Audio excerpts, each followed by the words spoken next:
Mr. Pfeiffer?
What's up, family?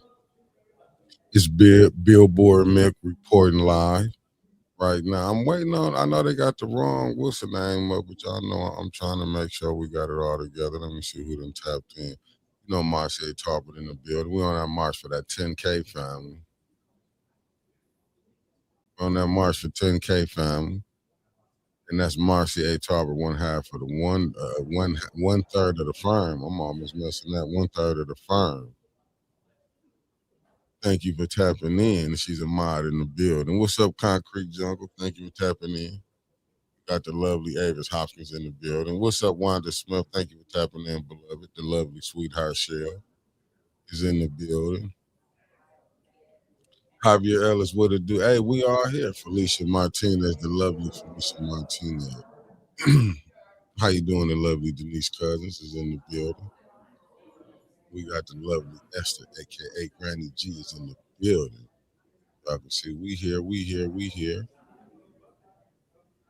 Lovely Sonya. Thank you for tapping back in. Thank you. What's up, Nelly Nell? Nell is in the building. Hey, ain't nothing wrong with that, beloved. Spread the love and also hit that like.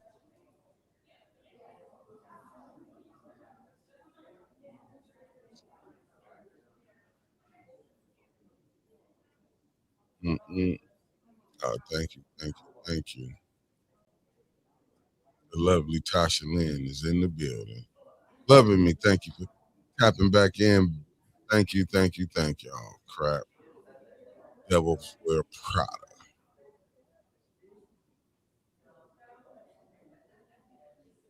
Brother around.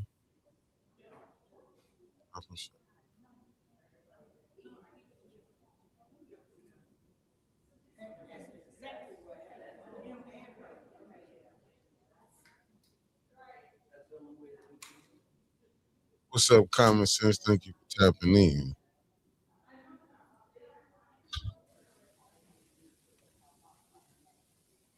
Hey, Nelly Nell, me neither. I can't wait to see what the absentee ballot's gonna say. How you doing? The lovely Michelle Smith and her husband is in the building, and in the hubby. How you doing, beloved? Thank you for tapping. And what's up, Hassan? In the building, the lovely Lanita Murray is in the building. Family, we here. That's all we can do. I even listen. I put it on X. I put it on Facebook. I put it there for the people can see it. Also the YouTube. Y'all hit that like button. Hype it up.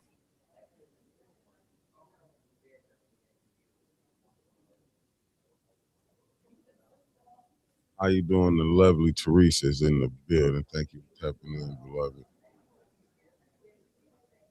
Spread the love. Thank you, Avis. Thank you, thank you, thank you.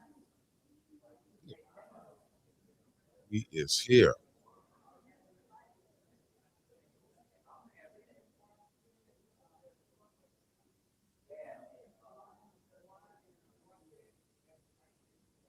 Look at Davina up in there. Davina, she walking around, she getting ready. And we can say this. Either Liddell or LaShawn will no longer be on council. One of them not gonna make it. You know, you don't get everything you want, but right now, hey, one of them gone.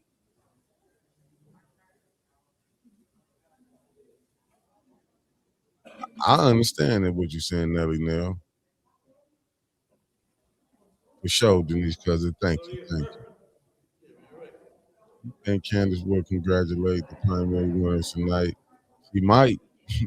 Anything possible, brother. Politics make strange bedfellows.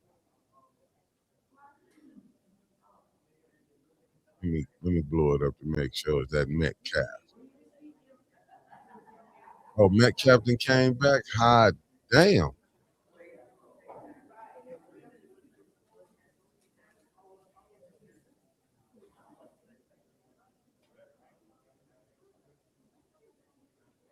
I'll be collecting a paycheck too. Ain't nothing like it.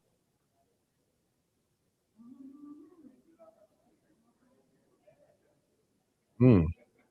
Who Metcalf?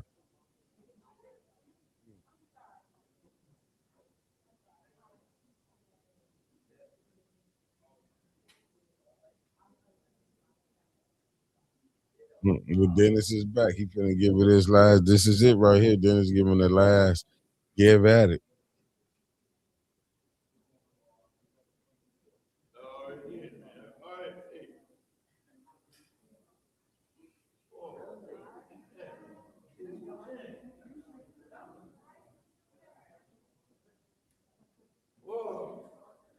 Hmm. Kept out of retirement.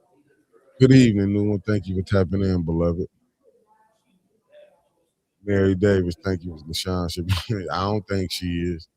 LaShawn love it. LaShawn love it. My money is the moose is out of here November. But look, man, LaShawn was 2 votes of 700. Sean, listen, I can't. She's oh my bad.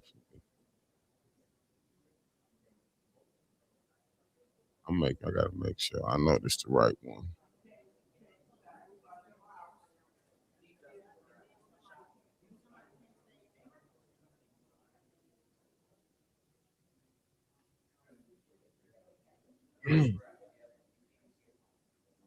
Okay, they got it up right now. I had to make sure I had the right one. Hold on, family. Hold on 1 second. So, here we go. We good now. They ain't had it right. My bad. That's the right one now.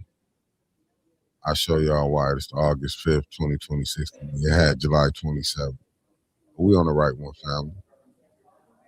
What's up, the lovely Tracy Glenn? Thank you for tapping in. The St. Mark's Church of Flint is in the St. Mark's Let me get it right. St. Mark's Baptist Church of Flint, 3020. Hey, thank you for tapping in, beloved. Shout out to St. Mark's Baptist Church. You heard? Good pastor over there. Good pastor. You ain't missed nothing. It's just getting started. They ass is late as usual. 1, 2, I know 3. I know they not doing this. Come on now, Flint. Don't you do it. Let me do it. Let me get this together.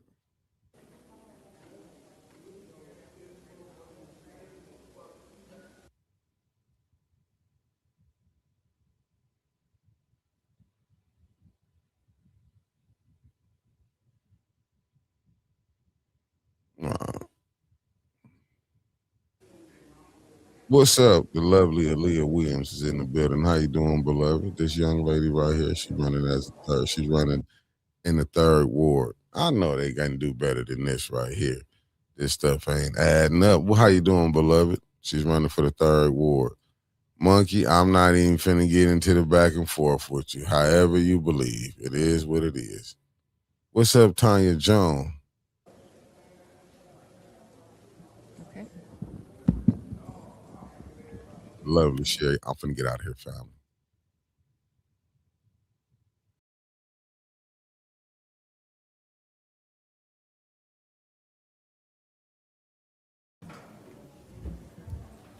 Time is 5. Warning, if they persist in disrupting the meeting, that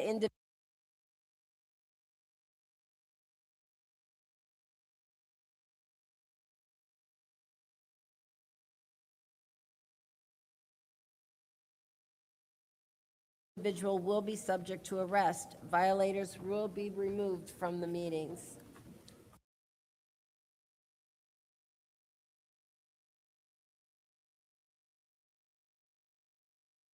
Are there any requests for agenda changes?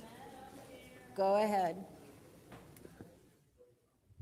We have a presentation scheduled, and it also serves as an agenda item as well for a vote.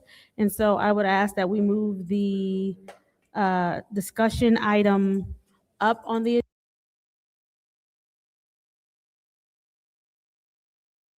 agenda so that it makes sense, because it makes sense to have the presentation before.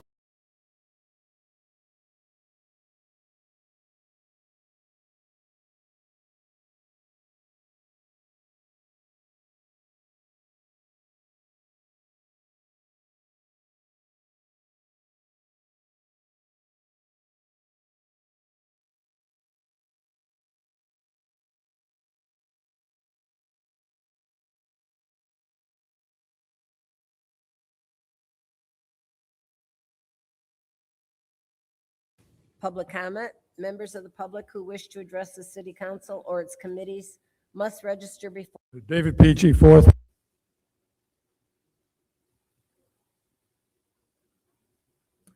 First speaker is David Peachy. David Peachy, 4th Ward, East Side. I'm here mainly to make a comment about all these new positions you're creating. The Department of Health, is it Health, Blight, Neighborhood Improvement or something like that? You got so many of them, I can't keep track of them. But I brought some pictures and showed Mr. Pfeiffer and the 7th Ward representative of the garbage that is being dumped in one certain area. What it'll look like a July 1st with hardly any garbage there. Somebody clean it up. Today, it looked like a garbage truck actually pulled up and dumped it all there, doesn't it? Have you seen anything worse than that? What I showed you? Right in the neighborhood where the blight and the foundations are done, they're buried with tires, with anything people can just drive up, dump things in there. We have so many mosquitoes and so many flies over there anymore. You can't even go out and sit on your front porch or sit on your patio in the back because of all these goddamn vacant lots that have been filled in with all this stuff for years. Somebody wants to redo houses? Is that the land bank guy? Take care of these neighborhoods where people can get in there and do something with this property. You people just have to come over. I don't even think you know where B&B Paint is, do you? Yeah, because I showed you one time. You're right. This is just ridiculous. I would be ashamed if I was a representative up there and drove by and seen this and didn't do nothing about it. What are you getting paid for? Most of your neighborhoods are in great shape. 7th Ward is nice. 6th and 5th Ward are great. New buildings, new everything going up. We can't even get a lot cleaned up. We're out there cutting grass at these vacant lots. It's just ridiculous that people have to live in situations like that. And we have some good neighbors. We have some good people who's been there a long time. But they just can't get anything done. You don't do it. Them pictures I showed you are just a tip of the iceberg over there. And there is so much garbage there. It's unbelievable. I drove by there the other day, and the scavengers were out there going through that, seeing if they could take something out of there. That's how bad it is.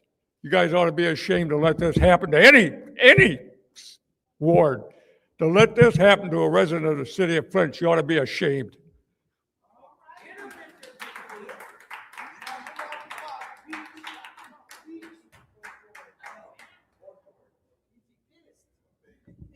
The next speaker is Sherry McFadden.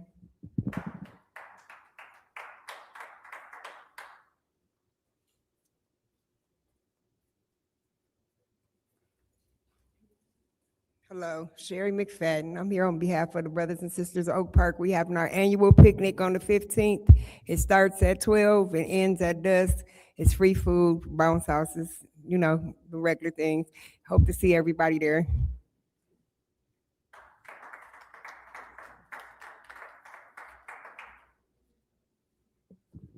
The next speaker is Sarah Houston.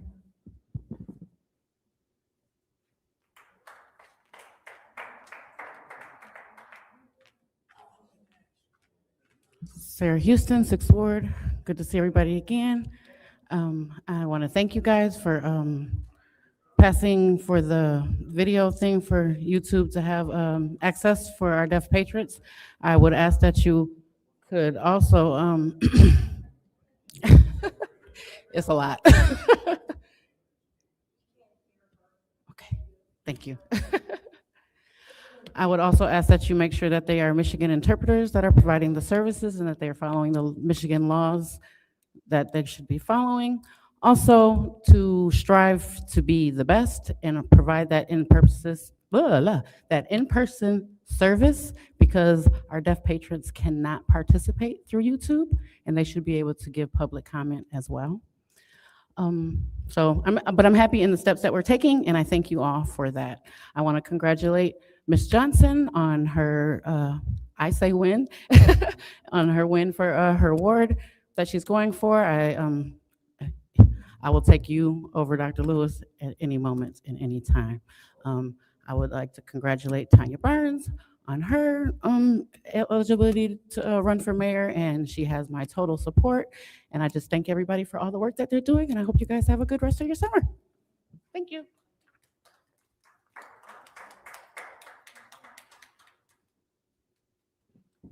The next speaker is R.L. Mitchell. Okay. Hey, hello. I'm R.L. Mitchell. I live in the 3rd Ward, 759 East Linden Avenue.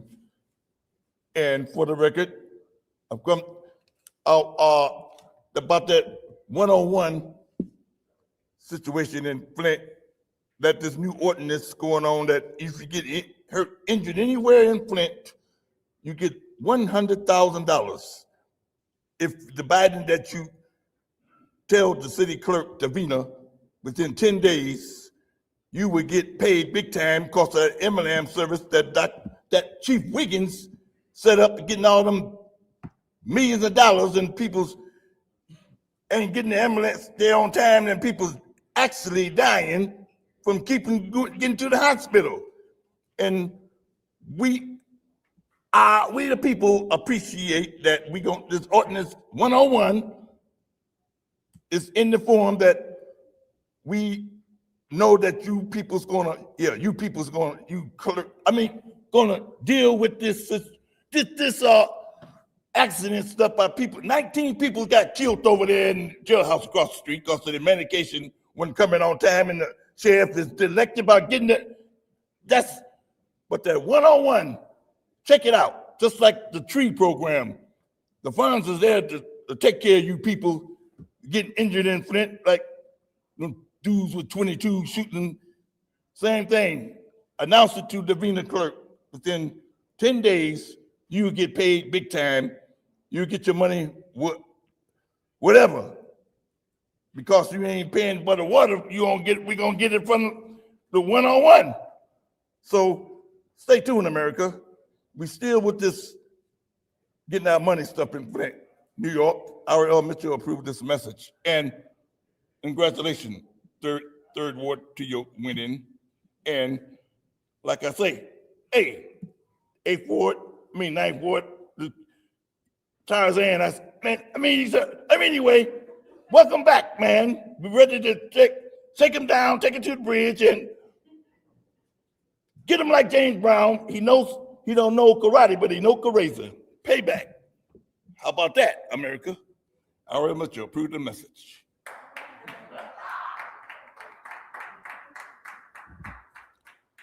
The next speaker is Rich Jones.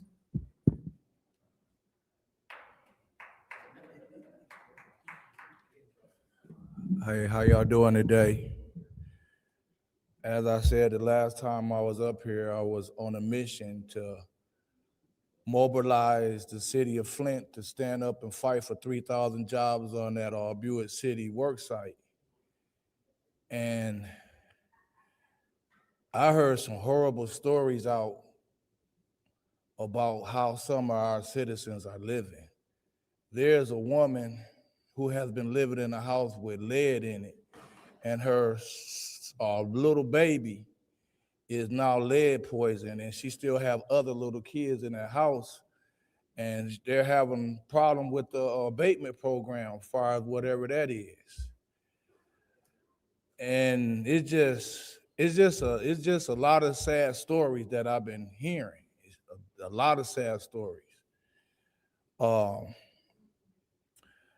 I also have been telling the people about other missed opportunities, like the ability to stabilize the water fund and zero balance the residents' water accounts. That's something that they also would have loved to hear back elections ago. Some of them still want that now, but I tell them the Harper money is gone. And for people coming back in the future, y'all got to remember this. It was a lot of annual stuff, like the summer program for the kids that have always been funded for years that we had to spend some of our Harper money on. That money got to be replaced next year when it come around. So y'all got a lot of work to do. And the residents, the voting and everything, the turnoff and all that, is because y'all don't serve the people. Y'all talk and tell the people stuff instead of listen and try to help and serve the people. And they're tired of broken promises too. So you may get away with it this election, but next election, they're gonna remember. All I'm asking is y'all start thinking about the residents. Thank you.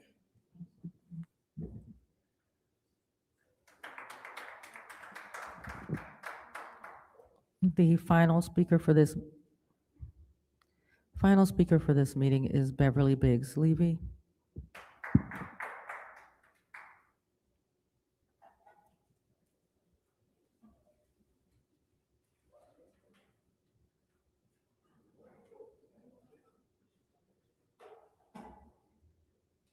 Hi, Beverly Biggs Levy, running for the 3rd Ward City Council seat. Hi, Dennis. How are you today? You look pretty happy over there.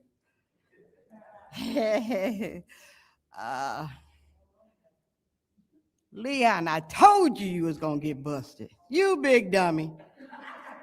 I told you you didn't live in the ward. You big dummy. You can't do nothing but laugh now, right? Because it's funny as hell. You finally got caught up. It's so funny, but I wonder if you're going to get put on the ballot. Shake your head, uh-huh. Let me see. Let me see. You can't hold your head up because it's funny as heck. It's so funny, I don't know what to do. It couldn't have happened to a better mother, M. I told y'all he didn't live in the ward. I told y'all he didn't live in the city because he got so many houses. He think he could get away with it. Mayor Neely made you look like a big dummy. I hate to say it. I hate to say it. It's funny, it's funny, it's funny. When I got that phone call and my TV wasn't working that particular day to get the news, I say, oh my God, this funny. You the biggest dummy. I ain't had no tape to play Fred Sanford. You big dummy. It's really sad. And everybody else, I'm gonna miss 1, 2, and 3. The rest of y'all, At the end of the year, I'm gonna miss y'all. But I'm running for that 3rd Ward seat. Get ready. Write in, candidate. I'm running for it. For Leon.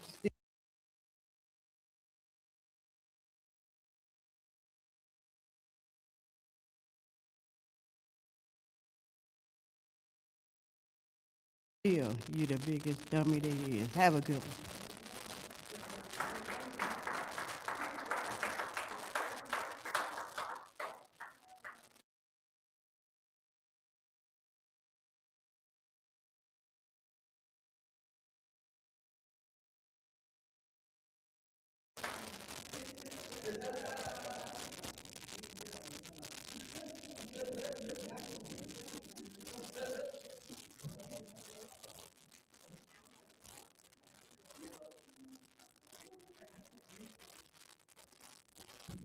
Yes, that was the final speaker.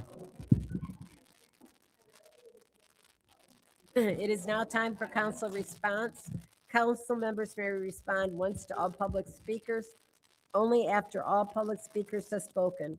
An individual council member's response shall be limited to 2 minutes. Is there anyone who'd like to respond to our speakers?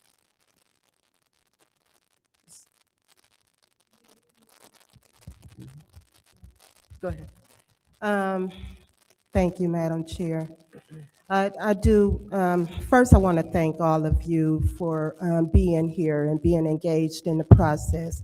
But I do want to say something to Mr. Peachy. Mr. Peachy, I understand your frustration, but every ward has issues. And the fifth ward, I can only talk about the fifth ward. I've driven all the other wards too. But in the fifth ward, we have issues as far as overgrown lots. And these lots are land bank lots for the most part. But the issue is, as a council member, I can only put in a complaint to land bank. I can't make land bank come out and do their jobs. So it's hard. And I'm frustrated. I'm frustrated with the process. So it's not really on the council person, but at the end of the day, what I do when residents call me, I put the complaint in with land bank. And I do follow up with land bank. But land bank, I'm telling you, they're not doing what they're supposed to be doing.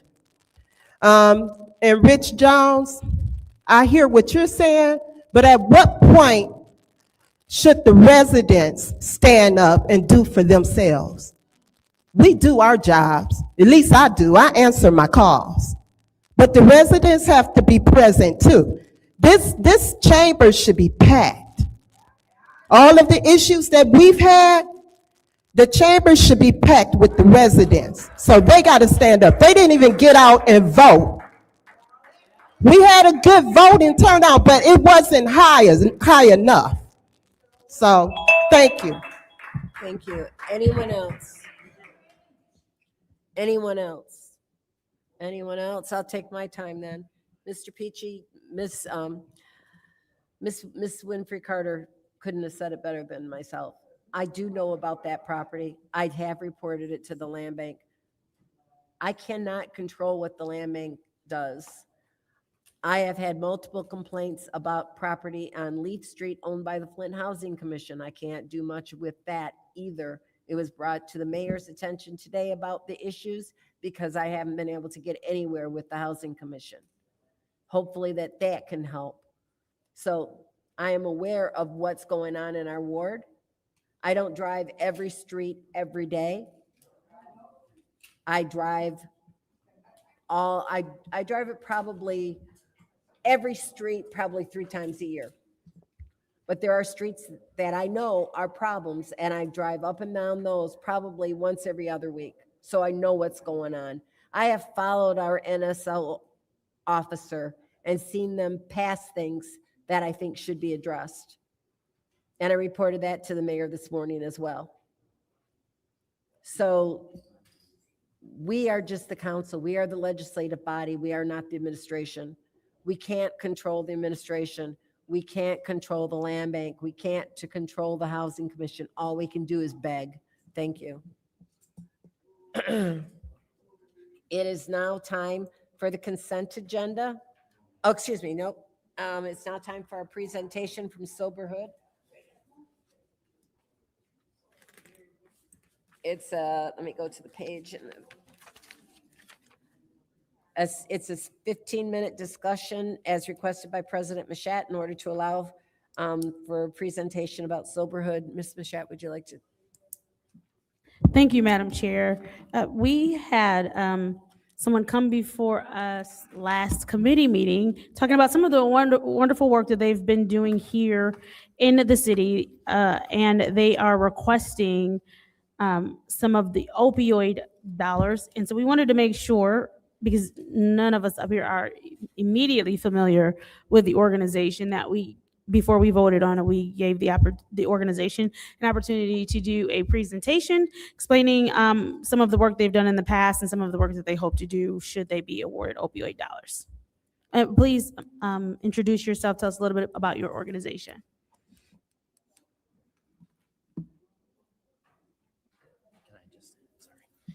I can hand out the slides to all of you. I just have to go grab them. Are we having some sort of technical difficulty as to why we won't see the slides on the screen? I could put them up there. Yeah, I have the PowerPoint.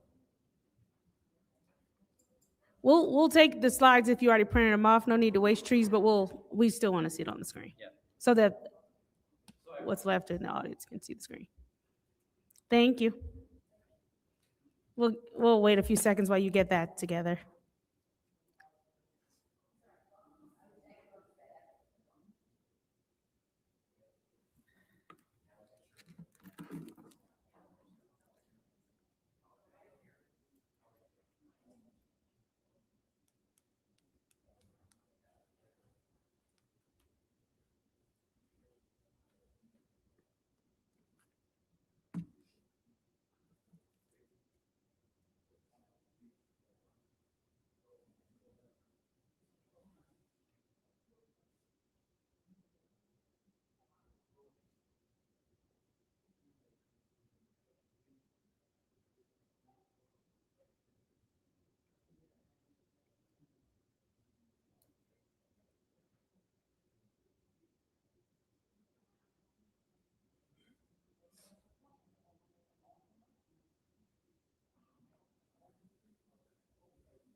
Oh, sure.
Thank you. Go ahead.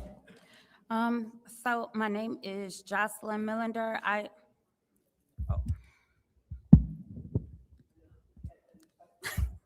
And I'm little, I'm sorry.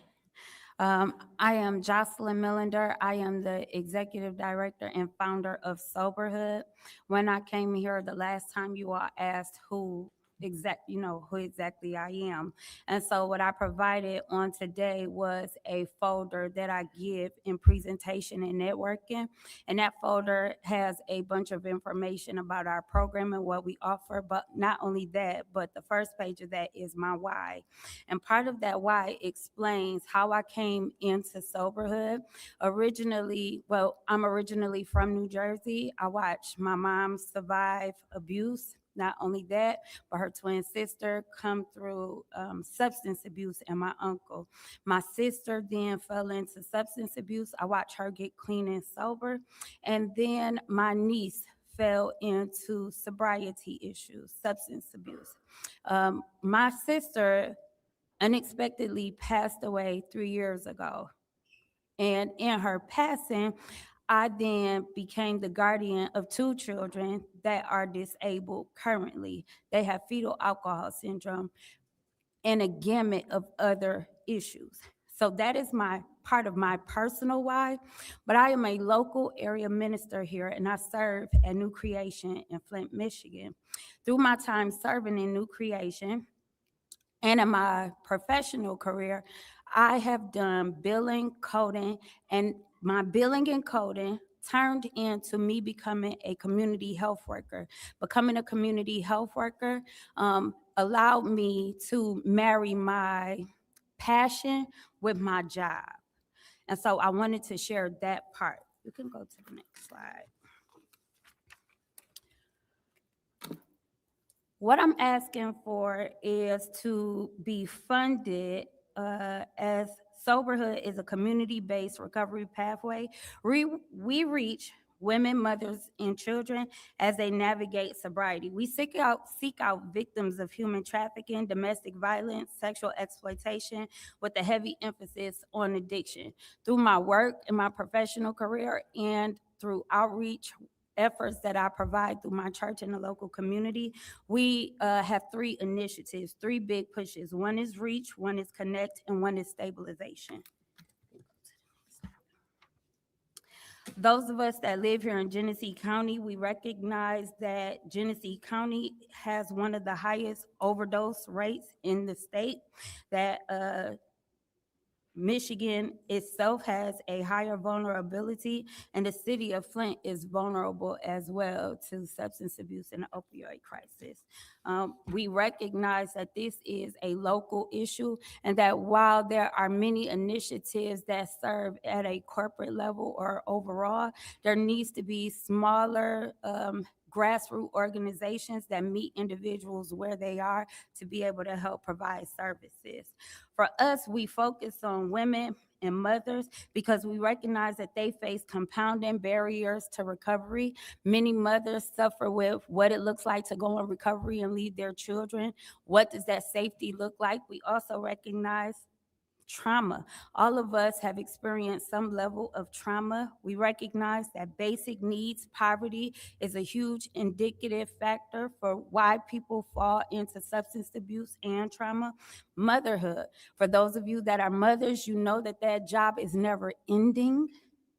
It takes a while to be appreciated, and the work never stops. So we know what that looks like to face motherhood and to, while trying to raise children, what it looks like to be working on your healing, all the while dealing with outside pressures and issues that affect your children as well. We also recognize system gaps. We know that there is difficulty with navigating systems. Many of the people that are in this room are speaking to some of the system gaps that happen, not just in sobriety, not just in health and wellness, but in overall living.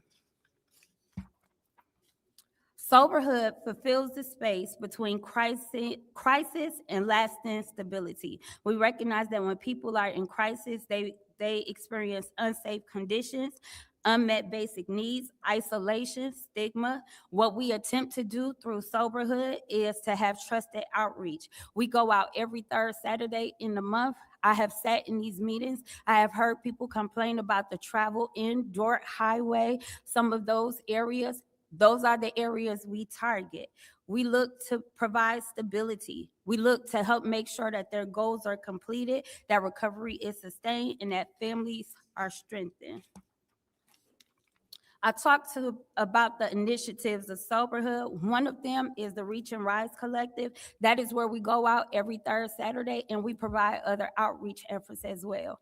Every 3rd Saturday, we pack up lunches, meals, snacks, hygiene bags, clothes, things that we identify that are needed in the community, and we take them out to those communities, to those neighborhoods. The Center of Hope, we service there, and we service all year round. Every 3rd Saturday. The Mamas Meetup is a partnership that I have with my own local congregation. We meet there through an alliance that we have where we are able to bring mothers in. We are able to feed them. They are able to have a nutritious meal. They are able to have supports, NA supports, AA supports, and life enrichment courses, all the while not having to separate. When I was a child, my mom participated in La Leche. I don't know if y'all remember that. I don't know if you've ever heard of it, but it was like a breastfeeding support class. And I was able to go to that class with my mom and my other siblings. It is very reminiscent of those level of supports. Finally, we have the Empowerment Center. The Empowerment Center is what I'm working on now. That should be finished. The renovations on that should be done in the next 2 weeks. Through that property, I will be able to provide meals, snacks, NAAA supports, life enrichment courses, a mama's working station. They will have the ability to send emails, take a class, all of those things all throughout that property. Like I said, the Reach and Rise brings the doorway to women. We meet them where they are, in between substance abuse and sobriety, recognizing that many of these women need a hand or help navigating systems. The Mamas Meetup, it removes the barrier of childcare for supportive services. I also was the executive director of Beauty for Ashes. And when in the work that I did there, I recognized that a lot of the women that were coming through and coming into a place of sobriety, because we were an empowerment center, it was not safe for children. We would have women come in with disease. We would have women come in that were intoxicated or that may have still been high. That was not a safe environment for children. But I recognized that the women that we were servicing, they were so impacted by the community that we had provided for them that they still wanted to maintain community. They were on the other side of recovery. They were building new lives, starting to work, starting to have other children, but nobody really understood what it looked like to be a victim of human trafficking and walk that walk. They came with stigma. They came with past baggage. They came with identity crisis. And so Soberhood was birthed out of finding a place, a safe place to be able to serve, carry, and help nurture these moms. The Sober House turns connection into practical stability, recognizing that when basic needs, recovery, the working station, life enrichment, when you have this mix, this rich mix of services and people that are invested in watching you not just survive, but thrive and live and be empowered to dream again, you have a recipe for success. Our journey that we walk with the women is designed for warm handoffs. We walk hand in hand with the women we serve. We have amazing partnerships. We make sure that what we offer is accessible. We're not trying to create another barrier for the women. We look to connect with them and to make sure that stabilization for them is based off of what they need at the time, not based off of what we feel is best. This proposal directly aligns with the opioid remediation funding. We are looking to help pregnant and parenting women. We are looking to help people in treatment and recovery. We have connections to care. We are trauma informed. We are a faith-based nonprofit. We work with area organizations as well as local churches. And we are working to be able to collect data that proves and supports that this work is needed and necessary in Genesee County. The funding will help to work towards prevention, recovery, treatment connection, and harm reduction. As I stated before, success is not measured at a one-stop goal or one pathway. Success for victims of human trafficking, domestic violence, sexual exploitation, and addiction looks very different. For a woman who has gone through human trafficking, one step of her success may look like being able to finally have proper identification. It may look like being able to finally being able to have proper housing.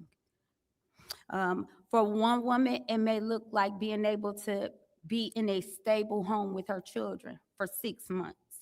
It may look like being able to have healthy connections in relationships, people that understand where she has been and where she's looking to go, all the while understanding her triggers, some of the things that have been barriers to her, and what it may take for her to actually move into a realm of healing.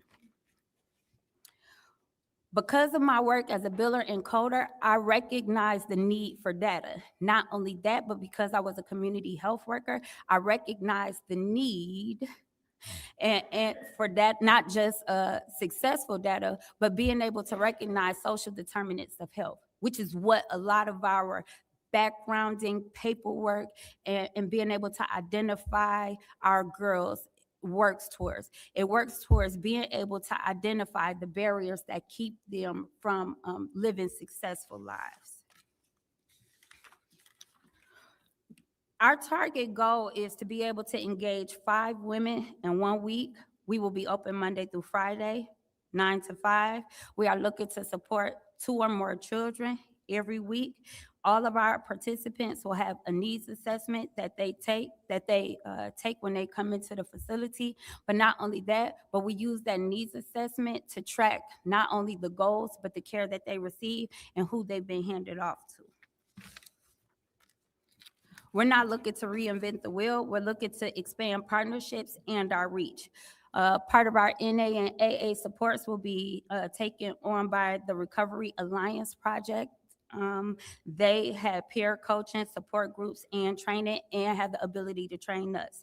The Pregnancy Center, they have the supports that we need and making sure that the moms that we service that are pregnant, that they receive the help that they need. We are working with local area doctors as well to make sure that we have a pipeline for the women that we serve that may have experienced medical trauma at the hands of their abusers. New Creation Church of God, like I said, I'm a local area minister there. They are a huge proponent. Not only that, but they donate to us as well in regards to making sure that we have a venue. They help to sort of support us financially, as well as human trafficking being their national mission or their goal that they help to serve in as well. I also sit on the Flint Housing Commission, being able to recognize that a lot of the women that we serve, they have programs that help to identify services for the women that they serve, and we are one of those service providers. Community resource partners, we just need more help. We need more hands, and we're working to do that. We work with the GCPC. Soberhood is a stakeholder for consumers energy, so I have the ability to help people with their consumer bills, as well as some of the other things that they have going on. We partner with the Greater Flint Health Coalition. I am a RX Kids community partner.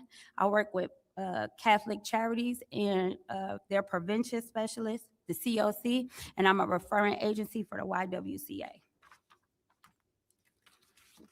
Being able to have appropriate funding, it ensures that our program is delivered appropriately with dignity. It makes sure that we have area experts to support the women that we serve. It helps to support data and accountability. Not only that, but our operations. We are looking to launch by September 1st in the Sober House. We are looking to build rhythm, as we will finally have a space where we could bring the women in for ourselves. We are looking to I'm learn gonna more. pause you really quickly. About Sorry. how much more time do you think you would need to? No, I'm done. This is the last slide, so perfect. Add about another 15 minutes to allow for questions. Oh, Yeah, well, I'm questions? done then. Support, or well, so moved, and then I just need support. There we go. Okay. That works.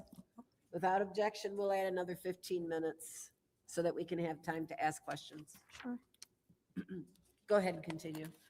No, that last slide, the last 2 slides just speak to what we are looking to create, what we've been able to do. And by completing the Sober House, we'll have the ability to expand our reach. So thank you. Are there anybody who would like the floor to ask some questions? Go ahead, Go ahead, Councilman in the 9th Ward. Thank you. Good evening. Good evening. Thank you for presenting. So my first question, and maybe it's because as you just shared, the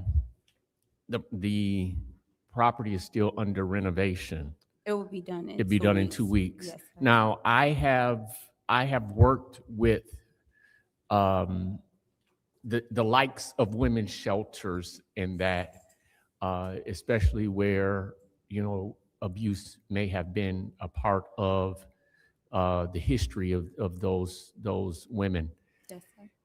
Is in part the reason why I don't see any addresses on anything is Yes. because you Yes, need to sir. keep, okay, so Yes. we won't see a dormer on the outside of Sober House No, to you will say this not. is where we are. No, you will not. Okay, I just wanted to make sure that I was Yes, understanding sir. or knowing that to be so. That is especially because we target victims of human trafficking and sexual exploitation, knowing that a lot of our interaction or the interruption of their lives by our introduction could put them in harm's way in that way. Okay. How many are, I know you're with Sober House. How many do you have in the staff? Is there a staff Yes, outside I of yourself? currently have 5 people that work on staff with me right now. My assistant director is here with me now. I also have an intern and I have 2 other volunteers. So there are a total of 5 others? No, 5 of us together. 5 altogether? Yes, sir. And is there salary for all 5 or? No, there's salary for 2. My intern is through U of M Flint. That was through grant writing. Good. And then the 2 volunteers. Good. Okay. So this in part is support, funding support, and For then programming. this is for programming only. Yes, programming. Does programming include salary or no? Not that portion. I have written grants and been awarded additional funds that is covering the salary right now. Okay, good. And am I understanding you to say that is it the goal to have the 5 women per week and the 2 children per week, or is that Yes, something? because what happens, the Sober House is a drop-in. It's an empowerment center. So the women have the ability to come in and be serviced. So that's whether they need a shower, that's if they need a meal, that's if they need a working station so that they can take a class or do any of those things. We also will run programming out of it through our community partners. So we'll have NA and AA groups so that the women can come there. So we're not just a drop-in center for women that have needs. We also are building a ecosystem of programming where other area experts have the ability to come in and use the Sober House to cater and serve and educate our women as well. Okay. So, and I'll end here because I want to try to understand. I know you said 5 women, 2 children. Mhm. And is that a measurable outcome that you've committed to for this grant? Yes. So for this grant, you said you would 5 deliver women a week at a minimum of 2 children. Yes, sir. for this grant? Yes, sir. Okay. I yield. Is there anyone else? Mr. Pfeiffer, Councilman in the 8th Ward. Okay, so where else have you got funding from? What other entities have provided you funding for this, for Soberhood? My local church, Financial Plus, and I was an award recipient of the Flint Recast Grant and donations. Recast wasn't through Soberhood though, right? Recast was under a different name, or was it through Soberhood? You asked me where had I been, No. where have I received funding? Yeah, I'm asking for Soberhood specifically. Yes. So you got a recast grant to Soberhood, Yes, and how much was that one? 25,000. Okay, and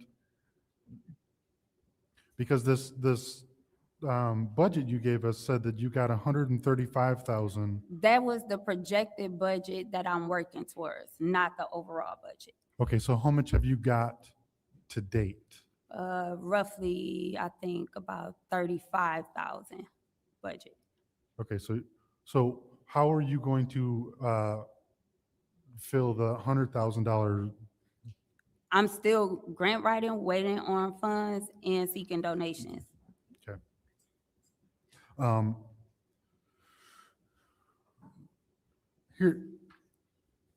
Here's where I'm at, and I don't know that I've changed much.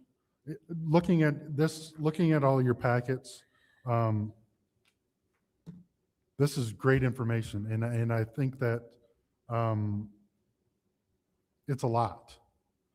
And to me, I think that it's almost spreading yourself too thin, trying to be everything to everyone with all of these different programs and all of these different goals. Meanwhile, there's no money to back up all of these. This is a lot of stuff. And I'm trying to decipher, okay, do we give $25,000 where it's going to be spread so thin and you're going to try to do all these different things when, to me, there's going to be a lot of duplicate that has already been funded, whether it be through the other things that we've already funded, whether it be Catholic charities that we've given money to, whether it be Odyssey House, whether it be the Genesee Health Systems. To me, it seems to me like this is so broad that there's not going to be any metrics that we can measure to know if this is a successful program, especially that this $25,000 is a small allocation to what you think is going to be needed to run your entire program. So how explain it to me on how, if we give this money, how are we going to ensure that, because you've laid it all out, that these are the things that you want to do, but you're not going to be able to do that without money. So are we giving, tell me how this money isn't just going to go away, be given and be nickeled and dimed and no actual progress is made because you can't get any additional funding. Does that make sense? It does make sense. My partnership with the Reliance project, they provide all of our NAAA supports for us free of charge.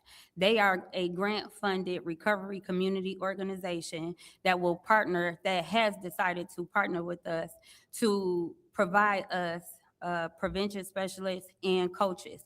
So for us, it is us being able to have a space and an area expert already being paid by their own grant funding to be able to offer the services in-house for us at Soberhood. For us to be able to operate and have harm reduction, we partner with the GCPC. They are already funded. They need entities, spaces, and people. And so by them being funded already, that allows them to come into our agency and to support us, because people are not just walking into the GCPC to receive those services. They need a place. And so that is how we have leveraged money in regards to services and collaborative effort. For the things that we need to do, we have been able to leverage partnerships with other agencies like Catholic Charities, because they have prevention specialists. Their prevention specialists are looking to be able to allocate the money that they have been funded for programming. They need children. We provide children. They provide the service for us. We don't come out of a cost for them providing that service, other than being able to provide what they cannot provide due to their grant restrictions. So you mentioned you have a facility and it's undergoing renovations. Yes. Where did the money come from? Consumers Energy and donations. So is that part of the $10,000 that you're the? No, that is not a part of that money from the $35,000. Well, you say 25 came from recast. Yes. So is that recast money that's buying that building? No, that property was gifted to me. It was gifted to my organization. Okay. So I guess that's my question is where you saying that Consumers Powers is? Consumers Power, as a partnership with me, was able to help support my facility, my nonprofit, in being able to get the work done that was needed on my property. I have a brand new refrigerator. I have a brand new water heater, furnace, AC, all of those things through partnership with Consumers Energy. It is a partnership that they have to support nonprofits. Okay. And you're saying that is not part of the 35,000 that you've given? No. So how much was that? It was in kind. I didn't have to pay anything. I didn't say that there's got to be a dollar value that they've allocated towards that, right? So is it just they give you appliances or there was renovation? The work that they did for that, I signed off on it, but I did not have to pay for any of that. And that is, it's in the city of Flint? Yes.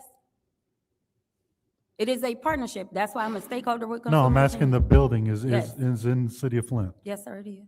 Okay.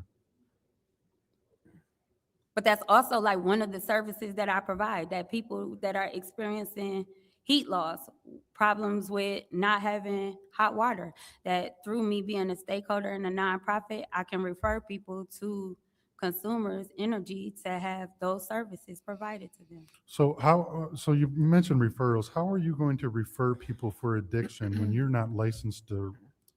You don't have to be licensed So I can call. refer somebody? And Yes, you, as a nonprofit, you actually can. I did it all so throughout. nonprofit doesn't give you the ability to, As an organization, I have the ability, I did it as an executive director and as the community health worker, to call residential and other substance abuse providers and to say that I have a person who is in need of services, can they support them? And they do.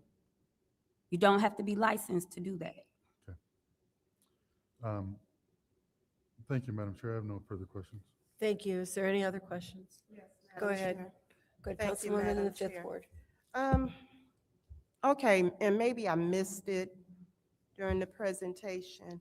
What services will be provided directly with this funding, the $25,000? Showers, meals. Versus what you already have going on? Out showers, meals, enrichment classes, like a partnership with Financial Plus for them to be able to come in and teach financial management.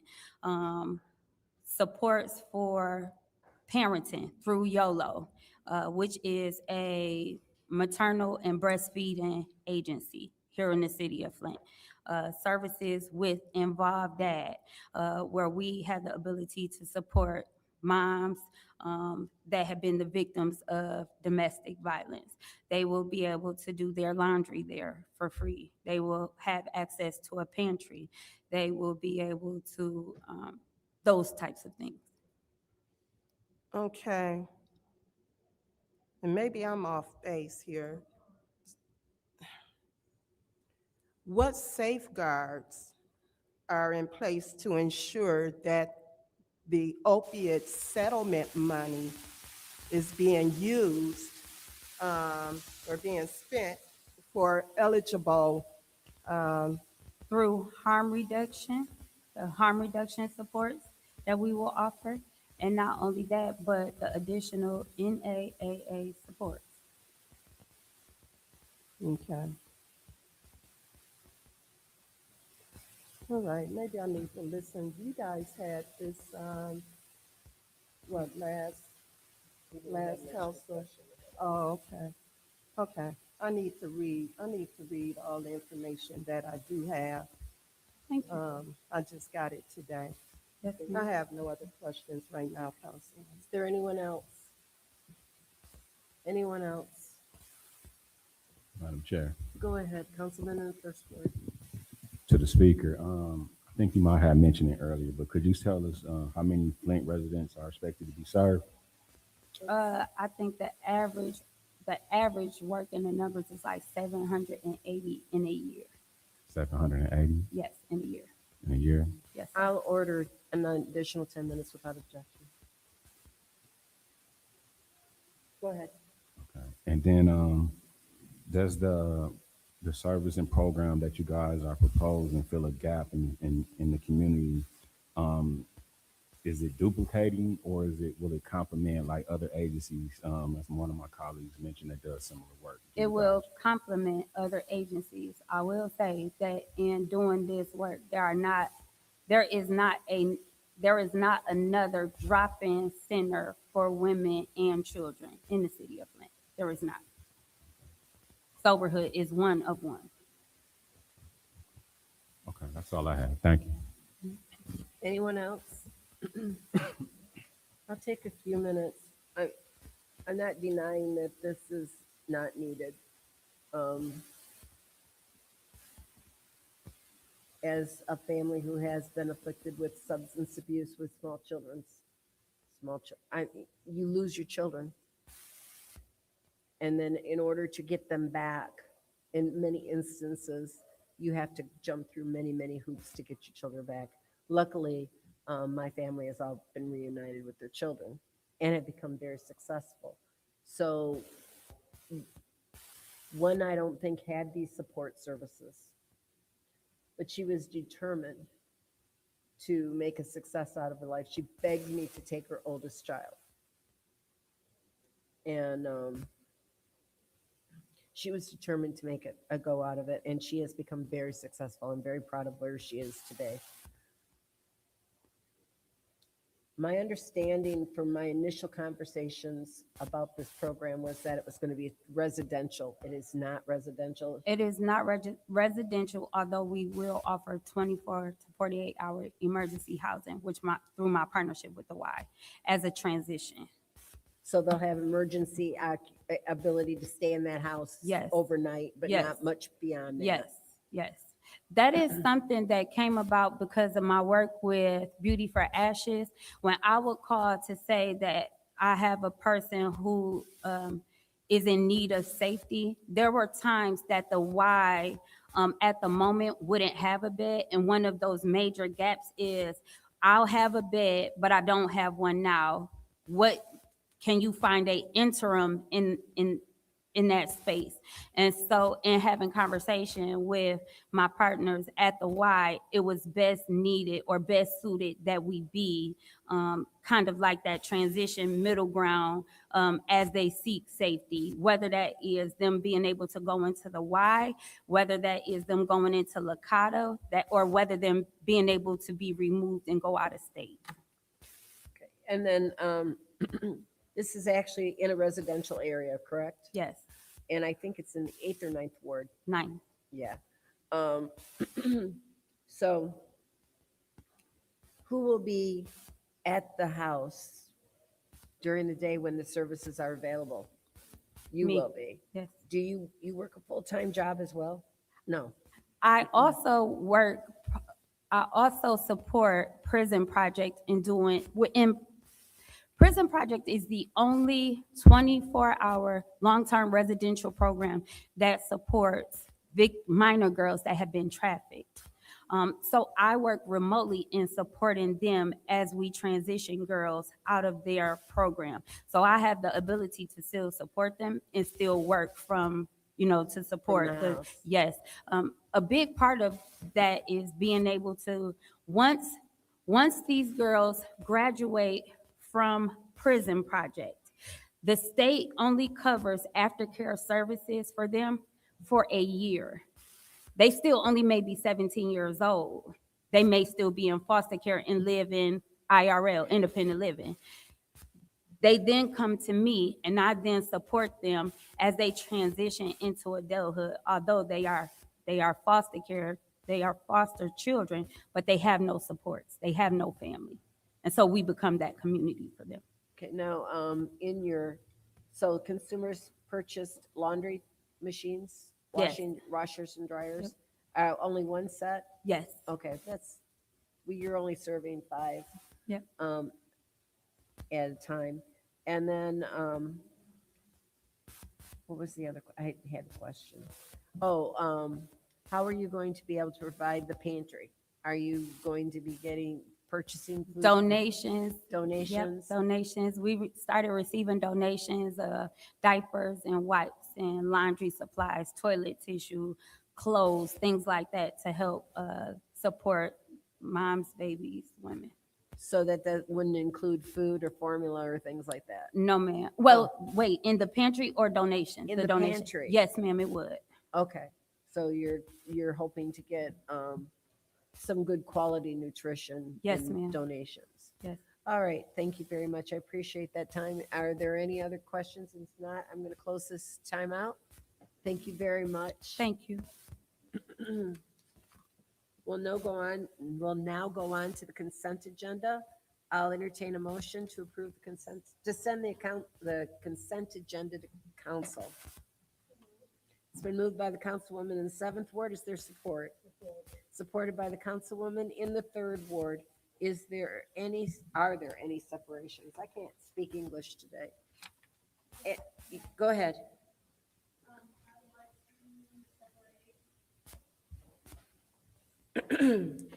I would like to separate 260261. Okay. Is that it for you? Any other separations? 260261, the first one.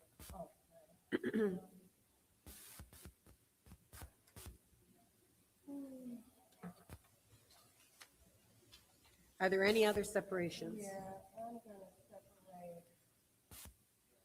the 260262. Okay. Also,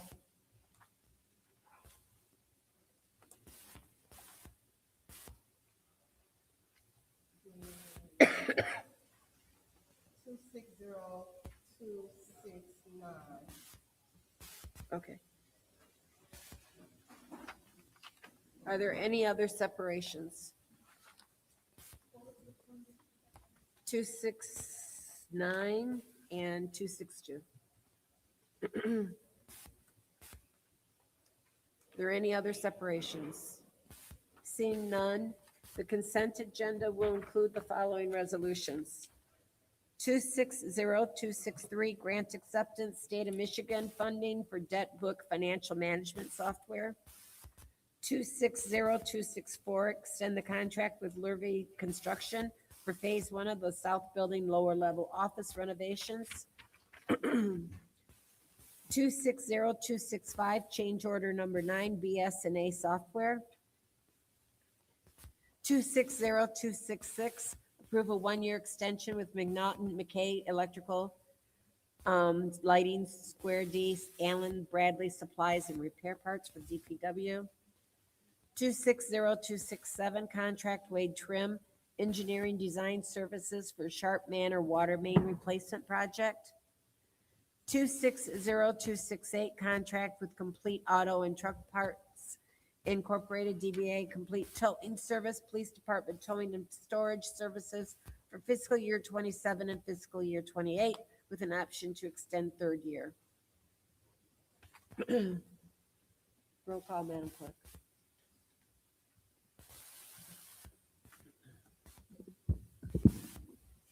Mr. Alamin.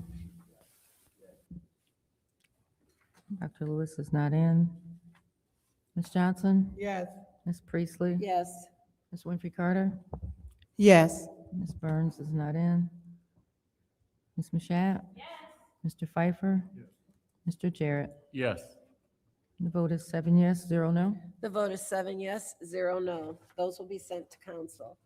Our first separated resolution is 260261, appropriate of general fund city-hosted events for Create Safe Spaces Flint Youth Summer 2026. I'll entertain a motion.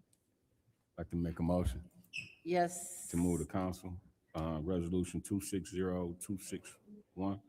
There's a motion on the floor by the councilwoman in the 1st ward, supported by the councilwoman. Councilman in the 1st ward. Sorry, councilman in the 1st ward, supported by the councilwoman in the 3rd ward to send to council. Is there any discussion? Go ahead. Is there anybody to speak to this? Is there anyone from the administration who can speak to the Create Safe Spaces? Because Mr. Moore, and I can never remember your name. That's what it says. Go ahead. Can you tell me what this money's going to be used for? So I was requested to write that, and nobody from the police department is here to explain what I know that they're going to use it to help with some of the stuff at Haskell, but other than that, I'm not. So is this salaries for police officers? No. No, it's just it could be for food purchases or things that the youth may need. like to create safe spaces. So some of the spaces will be at Haskell, but that's all I don't have much information on it at all. Okay. So I'm just the accounting person, like I wrote the resolution, Okay, so. thank you. I appreciate it. Yeah, sorry. No worries. Okay. I have no further questions. Any other questions? Madam Chair, Go ahead. thank you. Good evening. Good evening. So I understand it's not yours per se. Do you know, or when are they looking to use the funds, starting like now, or is this, because when they say summer, Yeah, it's like I do know. August, and Yep, I they're- do know they want to use the funds now. Pardon me? I do know they want to use the funds now, like it won't be later on, like they do want to use them before the snow falls, but other than that, I don't. Do you know or have an idea as to what activities they may have in mind and when? No, Okay, sorry. all right. So this is the police department actually asking for the money. Correct. Okay, and they ask you to help them to put this together. Yeah. Yeah, because there has been a greater need, like there isn't a lot in the city for the youth to do, so I think they're just trying to have more enrichment. Yeah, you know, and I don't question necessarily that something like this is needed and probably should be supported. Again, right now, I'm having some concern, or I'll say issue with two things. One, nobody's here that can talk to us about it. And two, it's a summer, they're saying summer 26, and it's August. Yeah. It just So took us a little while to get it here because you know, like there was a delay because of I should have had it filled out sooner, but there was a delay because I didn't get it in the July or the June. I don't fault. Yeah. I'm not pointing the finger at an individual. Yeah. I'm concerned about, and I've said it before, the timing for many of the things that are brought before us seem a little off. Yeah, And they tend to seem like a response to something versus a proactive approach. If we were truly thinking summer of 26, it seemed like that would have happened no later than late winter, early spring of, March. I mean, we went through all of that budget hearing and you know, hey, heads up, we're going to be coming to you asking for some of the money in our budget to be, or actually this isn't even coming out of the police budget. They're wanting to take it from general funds, right? Am I understanding that correctly? That's correct. So, it feels like a reaction to something versus us as a city, as an administration saying, we're going to do forward thinking and planning and preparation and have, for as loud as there has been a cry for something for our youth over the years. Yeah. I mean, I've only come on the council since 24, and cry for something. Hey, we're having our youth being, and it's August. No, I understand. No, I'm not saying no. Yeah. Maybe I shouldn't look at you when I say this because this is not directed at Yeah. you. This is me just really saying, come on now. No, I get it. I know, I understand what you're saying. Please, though. I get- those whose responsibility this is, we got to do better. Yeah. Like I say, this is something that otherwise should be supported. Yeah. But the way things are brought forward, it makes it hard to say after the fact, because we approved this $20,000 now. What real programs can you get up before they go back to school? Yeah. I can have somebody here on Monday. Like if you guys want to move it to council, and then we can. I'm not going to vote to move this to special affairs. That's fine. Madam Chair. Go ahead. And I don't know if any other colleagues want to speak on this, but I would like to make a motion to leave this resolution here in finance. Oh, you did? Okay, I'll take, Withdraw I'll your- withdraw your that motion. motion. That's it. Okay. Go ahead. Hi. I think you might have answered it and I You're didn't the hear it, so I chairman. apologize. I'm sorry, what was that? You need to ask the chair for the floor. Oh, I'm so sorry, Judy. Madam Chair. Go ahead. Thank you. My apologies. And you might have already answered it, but what's some of the programming that is going to get done and what's the timeline on it? That I don't know. Oh, I know that they were working on a plan. I'm not usually included in those talks. Like, okay. that's outside of what I do, so. No, I understand. So you were just here to discuss the financial piece with us? Yeah. I completely understand. Madam Chair, I'd like to make a motion to leave this here in finance. Oh, you want to talk? No problem. I withdraw my motion. Is there any other discussion? Is there any other discussion? Okay, now I'll take my time. So I know that the fire department has money in their budget for promotions. Police did not. If they knew this was coming, they should have added it to their budget, asked for a revision to their budget, something. The only thing I could see right now that would be good for safe space, if they're talking about reading through it, is Back to the Bricks is the only thing that's basically major left. Oh, 8-10 days, which we know was a problem last year. So I think that lack of planning on their part does not constitute an emergency on our part. So I will make the motion to, oh, go ahead. All right. All right. All right, second round. I know, right? Go ahead, Mr. Pfeiffer. I guess I'm confused because the mayor has a $75,000, like he can just spend money so why is this before us? Because they would like the money to come from the general fund. Like, because they did not budget for this back in December or November when we worked on the budget, this didn't come up. So, yeah, I would love to have somebody here to know exactly how this dollars are going to be spent, because I have an issue with promotion and dollars being spent for promotion, especially when I think yesterday we got a postcard in the mail from the mayor's office on stationery from the mayor that says, "Thank you for your support during a campaign season." I didn't get that.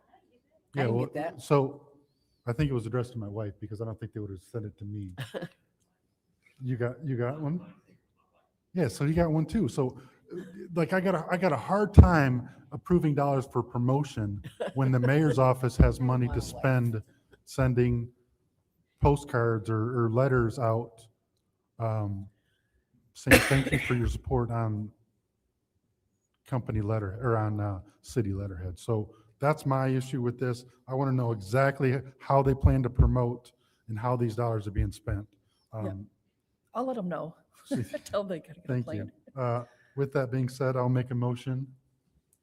I win. to leave this in finance.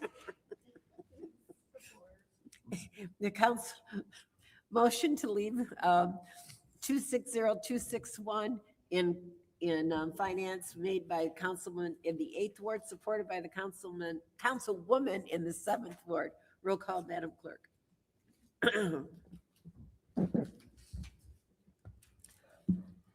Dr. Lewis is not in. Ms. Johnson? Yes. Ms. Priestley? Yes. Ms. Winfrey Carter? Yes. Ms. Burns is not in. Ms. Mashat? Yes. Mr. Pfeiffer? Yes. Mr. Jarrett? Yes. Mr. Alamin? The vote is 7 yes, 0 no. The vote is 7 yes, 0 no. That would be on our next finance agenda. Let me put this note in here. Okay. Our next separation is 260262, approve a subrecipient agreement with Soberhood's opioid remediation services. I'll entertain a motion. Madam Chair, Go ahead. make a motion to send this to council. So motion by the councilwoman on the 7th ward to send 260262 to council. Is there support? Support. Supported by the councilwoman in the 3rd ward. Is there any discussion? Madam Yeah. Chair. Oh, Yeah, Mr. yes, Pfeiffer. yes, Madam Chair. I'll just be a quick Okay, minute. go ahead. Go ahead, Ms. Um, Winfrey Carter. I separated this because I will not support this to move on to council at this point. So that's why I separated it. I need to read on this and, just do my research. So I'll yield the floor to back to you, Madam Chair. Thank you. Mr. Pfeiffer? thank you, Madam Chair. Yeah, I won't be supporting this either. I think the city should not be in the business of funding startup nonprofits. I think if this was a match program or an established nonprofit that had data to back up programs, I would look at it differently. But to me, this is a startup nonprofit, and these are once in a lifetime dollars, and I don't think that we should be funding startup nonprofits. I think there's a lot of other services that we've provided or that we've funded, or some of our partner agencies, whether it be Genesee County Health or any other ones that we've donated or we've funded through opioid dollars, can pick up some of these services. But at this time, I will not be supporting it. Thank you. Any other discussion in the first round? Madam Chair. Go ahead. Through you to someone at the administration that can speak to this? Is there anyone from the administration who can speak to this? Christian? We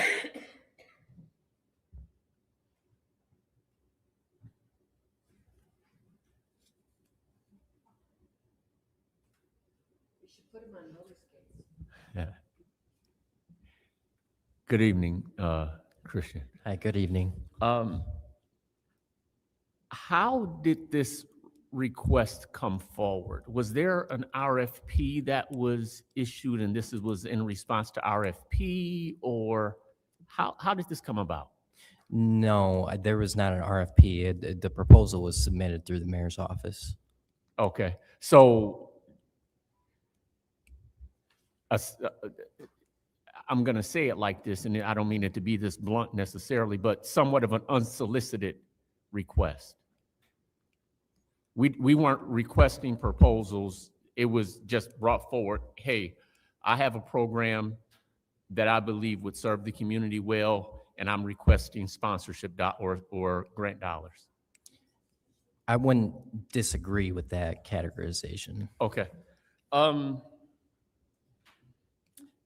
What is meant by subrecipient in this title? That's just terminology. I mean, the city would be the recipient of the opioid funds, and this organization is a sub-recipient of the funds. And so therefore the funds are restricted in the same way that the city is restricted.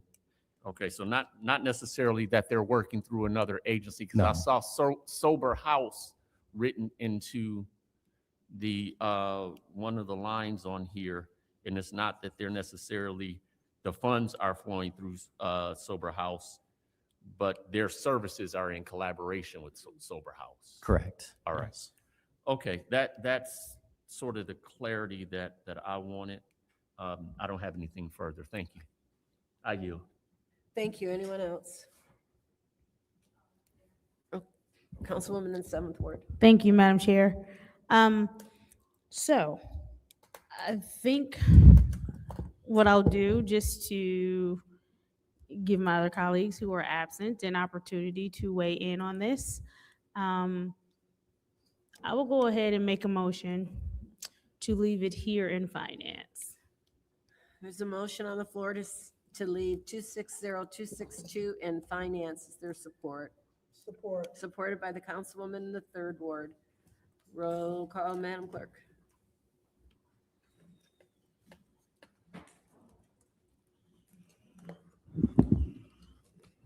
Ms. Johnson, Yes. Ms. Priestley, Yes. Ms. Winfrey Carter, Yes. Ms. Burns is absent. Ms. Mashat, Yes. Mr. Pfeiffer, No. Mr. Jarrett, Yes. Mr. Alamin is not in. Dr. Lewis is absent. The vote is 5 yes, 1 no. The vote is 5 yes, 1 no. That will stay in finance. And it'll be on the agenda in 2 weeks. Our last separation is 260269 to approve the 2026 to 2031 consolidated plan, 2026 to 27 annual actual action plan, U.S. Department of Housing and Urban Development, Community Development Block Grant, Home Investment Partnerships, and Emergency Solutions Grants. I'll entertain a motion. Go ahead. I make a motion that we send resolution 260269 to council. There's a motion made by the councilwoman in the 7th ward to send 260269 to council. Is there support? Supported by the councilman in the 1st ward. Is there any discussion? Madam Chair. Go ahead. I separated this through you, Madam Chair, to anyone that can speak on this resolution. Here comes Rod. Hello, Mr. Rod. How are you? Hello, everybody. Okay, now this was on our agenda before and it's back. What has been revised? Did we get the information that we needed for this? This is brand new. Okay, well, tell us about it. This is for the new 5 years, for the annual action plan for Okay. 26 and 27, and for the 5 years that applies to 26 through 31. So this is for you to go ahead and send out the information to the different organizations, and then they, Yes, they put in the applications Yeah. in February. This is what it's what Citywide Advisory Council, as well as a committee that review all the applicants, okay, and all that's contained in your information. okay, because we don't have anything set yet. You guys didn't review or anything like that. Yes, it's been reviewed by the staff as well as Citywide Advisory Committee members that showed the administration, and now it's before you. How come we don't have anything on this in our packet? In case I'm not for sure what you have, but this is what I have in front of me is what I thought went before you, which is a I believe it's a 29-page document. Yeah. Did it get emailed to us? I gotta go back in and look. It's 10 And pages most of the in items that. that was in the 25-26 Oh, amendment okay. that the council It wanted to wasn't- see, you I know made what? sure it was wasn't on included. the email one. Okay, Oh, yeah.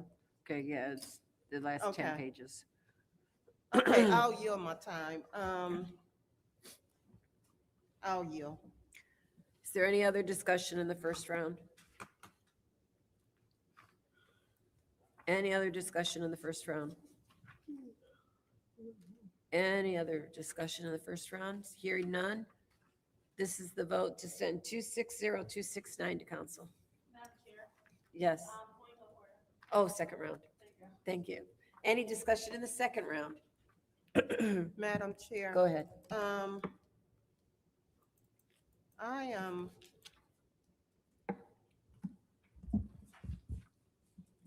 I'm gonna I'm not going to be able to support it moving to council, but I'm sure it's going to move to council. I'm just not going to be able to. I need to read over this and make sure, and I probably read over it before, but we've been on vacation and then I was out, so I need to do my homework. Okay. Any other discussion in the second round?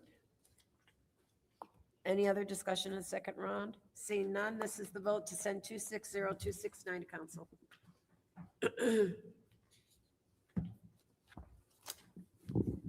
Ms. Priestley? Yes. Ms. Winfrey Carter? No. Ms. Burns is absent. Ms. Mashat? Yes. Mr. Pfeiffer? Mr. Jarrett? Yes. Mr. Alamin? Dr. Lewis is absent. Ms. Johnson? Yes. The vote is 6 yes, 1 no. The vote is 6 yes, 1 no. That will go to council. Excuse me, I'll entertain a motion to adjourn. Moved by the councilwoman in the 7th ward. Is there support? Supported by the councilman in the 1st ward. Roll call, Madam Clerk. Ms. Winfrey Carter? Yes. Ms. Burns is absent. Ms. Mashat? Yes. Mr. Pfeiffer? Mr. Jarrett? Yes. Mr. Alamin? Dr. Lewis is absent. Ms. Johnson? Yes. Ms. Priestley? Yes. Vote is 7 yes, 0 no. The vote is 7 yes, 0 no. We are adjourned at 6:43 PM.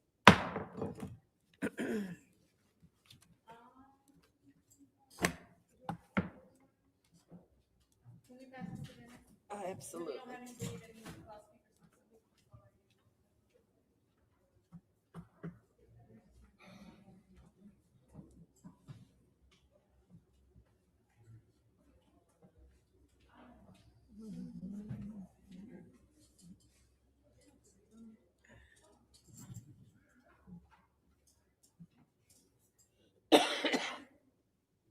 Well, we do have a gentleman who I don't recall seeing. Did you need to fill out a speaker slip?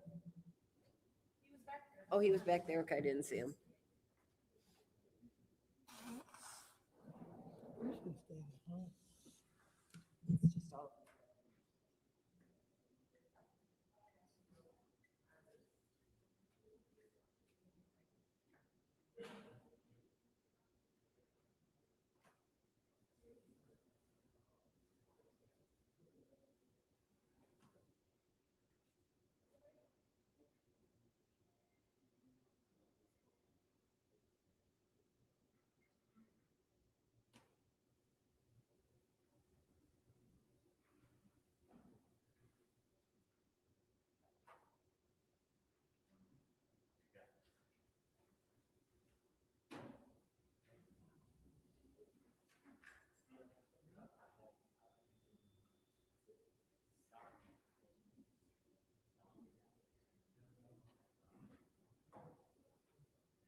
Okay, 6:47, and I bring government ops to order. Madam Clerk, roll call. Mr. Alamin? Dr. Lewis is not in. Ms. Johnson? Ms. Priestley? Ms. Winfrey Carter? Present. Ms. Burns is not in. Ms. Mashat? Mr. Pfeiffer? Present. Mr. Jarrett? You have 7 members present. 7 members present. Reading of disorderly person, city code subsection. Any person that persists in disrupting this meeting will be in violation of the Flint City Code Section 31-10, disorderly conduct, assault and battery, and disorderly persons will be subject to arrest for misdemeanor. Any person who prevents the peaceful and orderly conduct of any meeting will be given 1 warning. If they persist in disrupting the meeting, that individual will be subject to arrest. Violators will be removed from the meeting. Any request or changes to the agenda? Request additions, changes, nothing? Okay, Madam Clerk, first public speaker. First speaker is David Peachy. Mr. Peachy? Mr. Peachy, do you want it? You're first up if you want to speak. I don't usually stick around this late, but all the questions I keep ask every week, I get the same answers. Oh, it's not mine. It's not that. Who is responsible for all this garbage and stuff? We have all these trucks driving around and it says blight neighborhood safety. There's 10 or 11 of them parked behind the fire department right now. These people just drive around. They don't do nothing. We have so many departments in Flint. You drive around Flint, I guarantee you'll see one of them trucks at every corner just driving around. But who is responsible? If you're not responsible, who is responsible for making these areas cleaned up? I mean, you got all the people driving around telling you got a problem and nobody's curing it. It's just ridiculous. And it's a health hazard. They just appointed somebody new, health department, Blake Health, whatever it is. We can tell them where it is. Why don't you clean it up? And Ms. Carter, the reason people don't show up because they come here and nothing gets done. I remember when it used to be packed. Then you never know how many of you are going to show up. There's 7 here tonight. The other night, you weren't here. You and Burns must take turns. 1 week you're here, 1 week she's here. Yeah, that works out pretty good. I guess you're getting paid for both days. But this stuff has got to stop. Look at this. Nobody cares anymore. I'm sure a lot of these people got that money for the water fund because I haven't seen them since that was paid out. But why do all these trucks drive around and says blight control, neighborhood safety officer, neighborhood this, that, but they don't do nothing. They don't even have a job. They can't, whatever. You know that this is way gone too far. When I can't get this kind of garbage picked up that's laying there, it's a health hazard. If it was in your ward or your ward, it would be cleaned up tomorrow morning. I guarantee that. Thank you. Thank you, Mr. Peachy. Madam Clerk, next speaker, please. Okay, I think Ms. Sherry McFadden is not in. Sarah Houston is not in. R.L. Mitchell.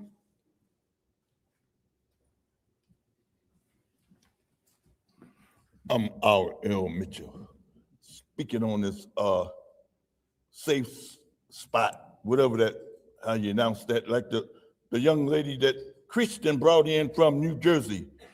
She's doing the right thing by taking over these houses that human trafficking, and people don't announce that, and giving the women with babies 6 months to live in the house until they can get further help.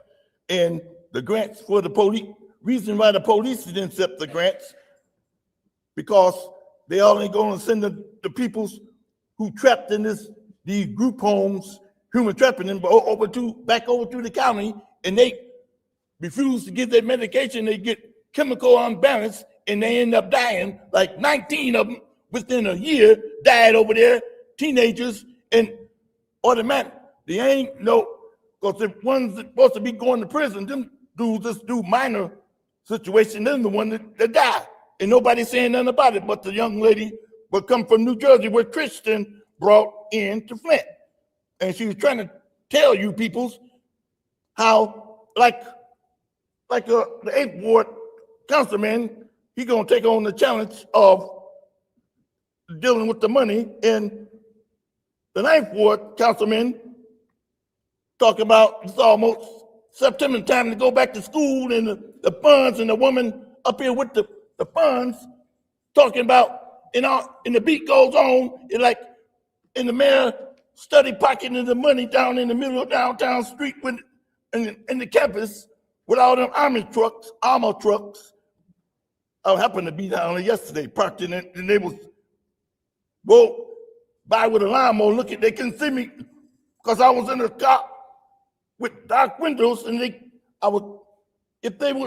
saw who's driving, they backed up. They would have probably dragged the man out of the car like they did the old man, right there, because they shot a bullet right out post. Anyway, this mayor we got doing all kind of stuff, and you like it's business as usual. And this we always got this time limit while people's in here study doing this, ain't taking care of business like Christian taking care of business, acting like you scared to use the fund. Christian and dope money, talking about like the man on St. John come up here, talking about you know what that dope stuff is, all that whole lot of money, everybody scared to use it like Christian using it. Think you're gonna go to prison. R.L. Mitchell, stay tuned, approve this message. What? Thank you. Madam Clerk, next speaker. Next speaker is Rich Jones.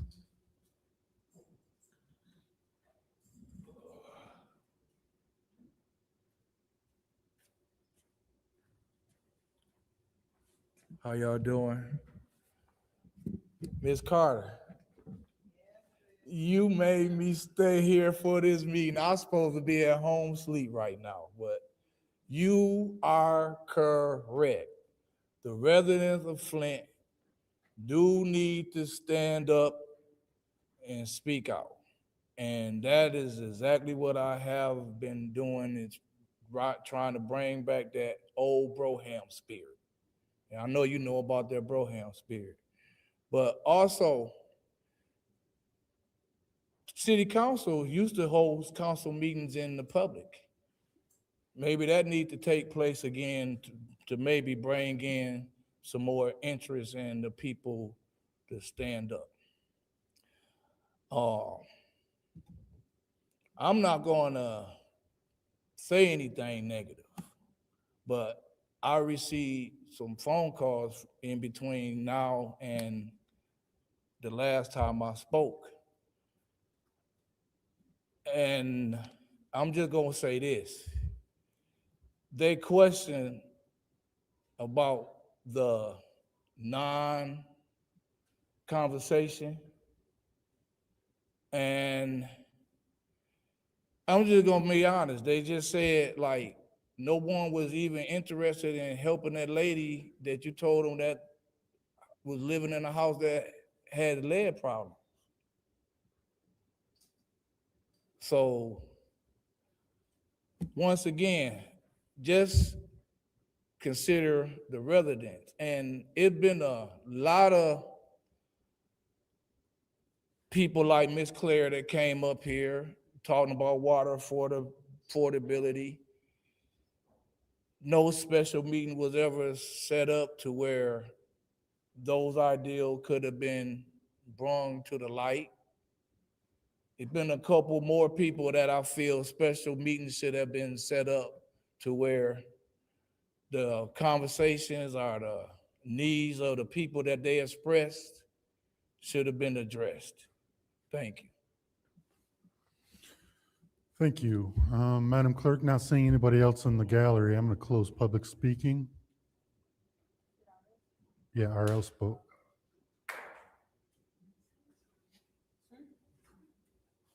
Unless there is a Mary Wright, that's the only other individual that we had. Yeah, okay.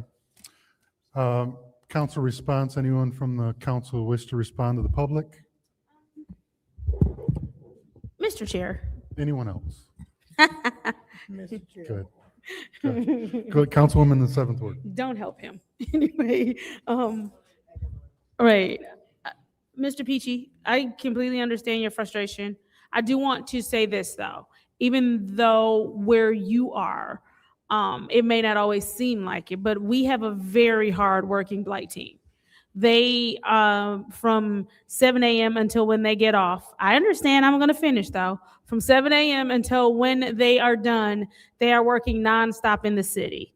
What I can do is make sure that your problem is brought to their attention and brought to the forefront.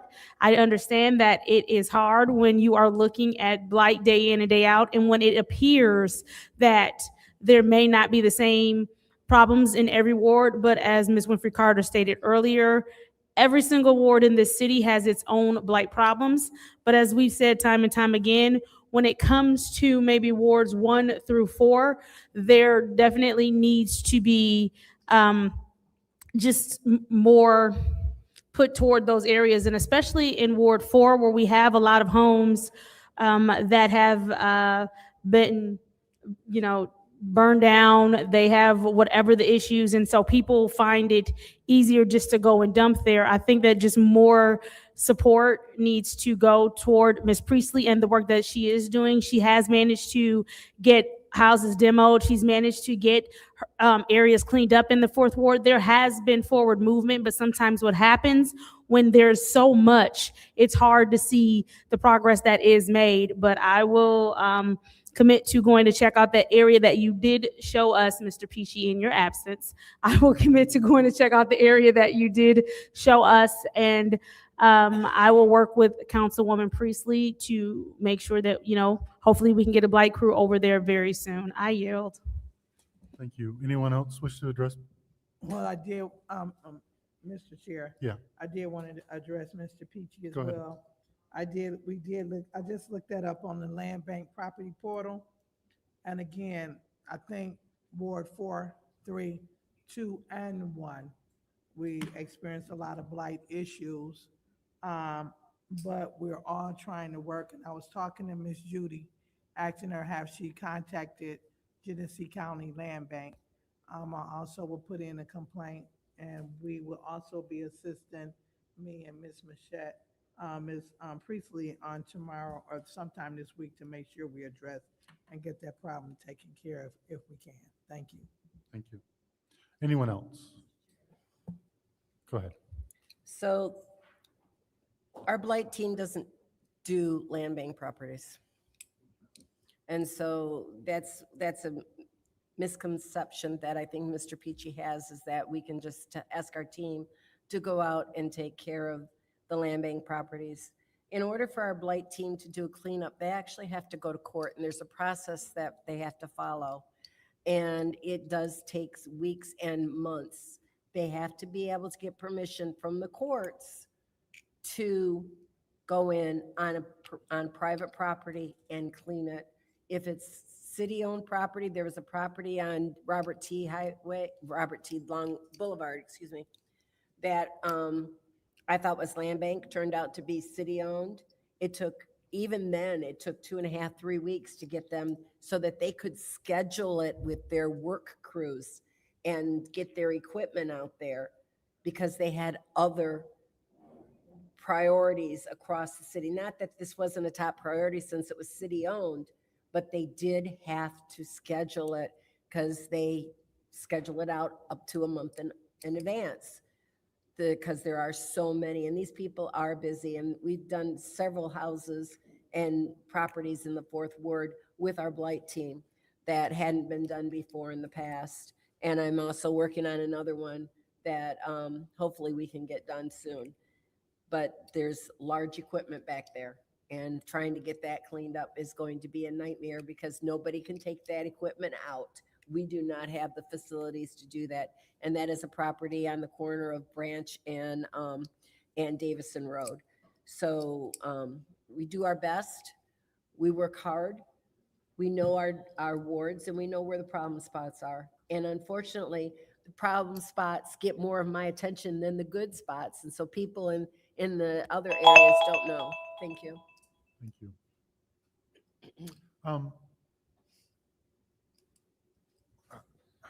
Ms. Priestley, or anybody else? Anybody else?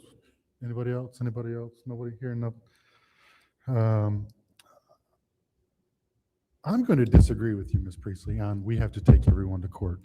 I think that there are provisions that in health and safety concerns, we can absolutely deploy people.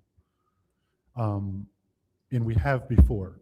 So if it's a detrimental safety hazard, we can absolutely deploy people and take care of the thing and deal with it after the fact. We don't need to take everything to court. There were properties when the mayor still did stuff back in the day. We didn't take stuff to court. You've taken several. Yeah. So not everything needs to be going to court. And I would say that to Mr. Peachy's point, who is responsible, and the buck stops with the mayor. We've been lied to for 5 years on the NSO stuff. We've got no, as far as I'm concerned, we've got no progress on NSOs. I've had many meetings with the administrations about the lack of progress or the lack of work of NSOs and contributing nothing to the improvement of our city. So Mr. Peachy isn't wrong. He isn't wrong. Nothing gets done. So I'll leave it at that. On to the consent agenda. Is there a motion? I make motion to send the consent agenda to council. Moved by 4, supported by 7. Any separations? Any separations? I'm going to separate 260, 260.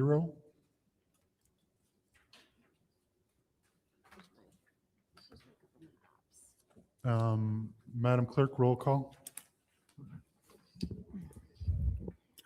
Mr. Alamin is not in. Dr. Lewis is not in. Ms. Johnson? Yes. Ms. Priestley? Yes. Ms. Winfrey Carter is not in. Ms. Burns is not in. Ms. Mashat? Yes. Mr. Pfeiffer? Yes. Mr. Jarrett? Yes. And Ms. Winfrey Carter? Yes. The vote is 6 yes, 3 no. 6 yes, 0 no. 260, 259 will be sent to council. Is there a motion for 260, 260? Mr. Chair, Yes. make a motion to send resolution appointment 260260 to council. Motion to send 260, 260 to council. Is there support? Supported by 4. Who's eating? Who's eating right now? Any discussion in the first round? Sure, because I want to know why you separated it. Yeah. Mr. Chair, Yeah. I would like to know why you separated it.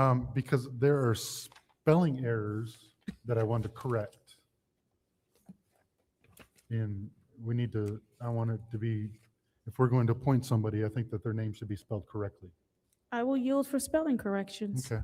I will make a motion to amend 260, 260 to correct the last name throughout to Adkins, Adkins versus Atkins. So I make that motion to been made and supported by the councilwoman in the 4th Ward. Madam Clerk, you got that? Okay. Is there a motion? The motion's been made, and so let's Moved and properly supported. Is there any discussion? No discussion. Is there a motion, or, okay, let's roll call to amend it to 2.1.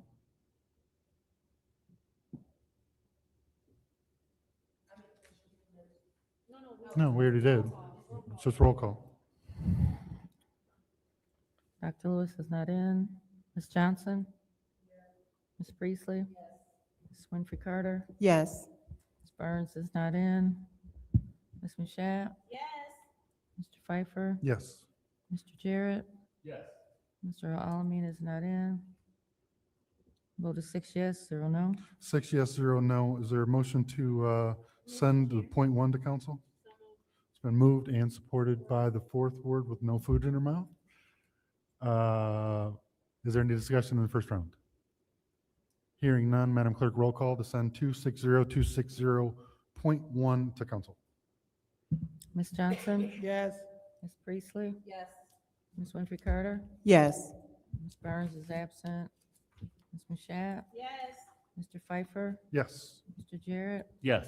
Mr. Alamin is not in. Dr. Lewis is absent. Vote is 6 yes, 0 no. 6 yes, 0 no. That moved to council. On to the special orders. First discussion item 260286, a discussion item about internet issues, a discussion item requested by President Mashat in order to allow a discussion. There's a lot of word discussion in there about internet issues. Hurry up before the internet goes out. Thank you. I think that 15, 20 minutes might be enough. 15 minutes might be enough for this discussion. Just I'll in order case. 10 minutes without objection. I object. 15 minutes, please. Okay. Again, the reason that we need to have this discussion, it does say discussion here a lot. That is funny. It seems like every week there are 1 to 2 internet outages where we'll receive emails saying the internet is down.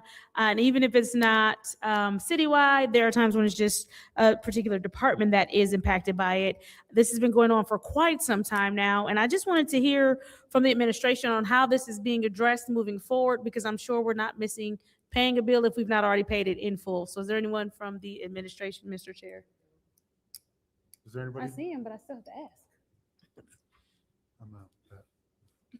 I'm not like Judy. You can just get somebody. Hello. Hello, If you could just state your name and your position, please.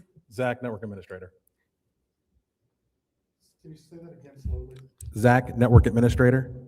Zach, Network Administrator. Thank you for joining us this evening. I've already stated the concern, and so I'm just wondering, moving forward, how many internet outages have we had? I'll take it light, in the past 2 months. Well, the issues didn't start till July 15th specifically, but Mhm. 3 since then.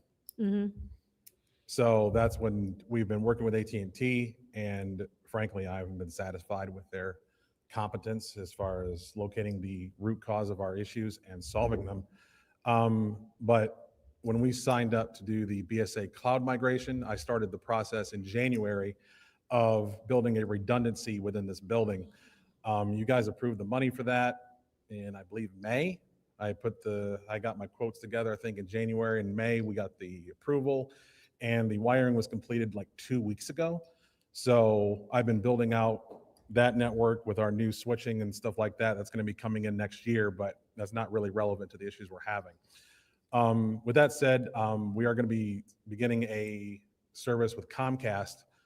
We have a fiber circuit installed. It just needs to be rerouted from the north building where it was installed into my data center. Once we do that, we're going to integrate it into our firewall, and then it's going to become our primary connection, because my discussions with Comcast have told me that they have a 4-hour SLA on reporting an issue to fully solved.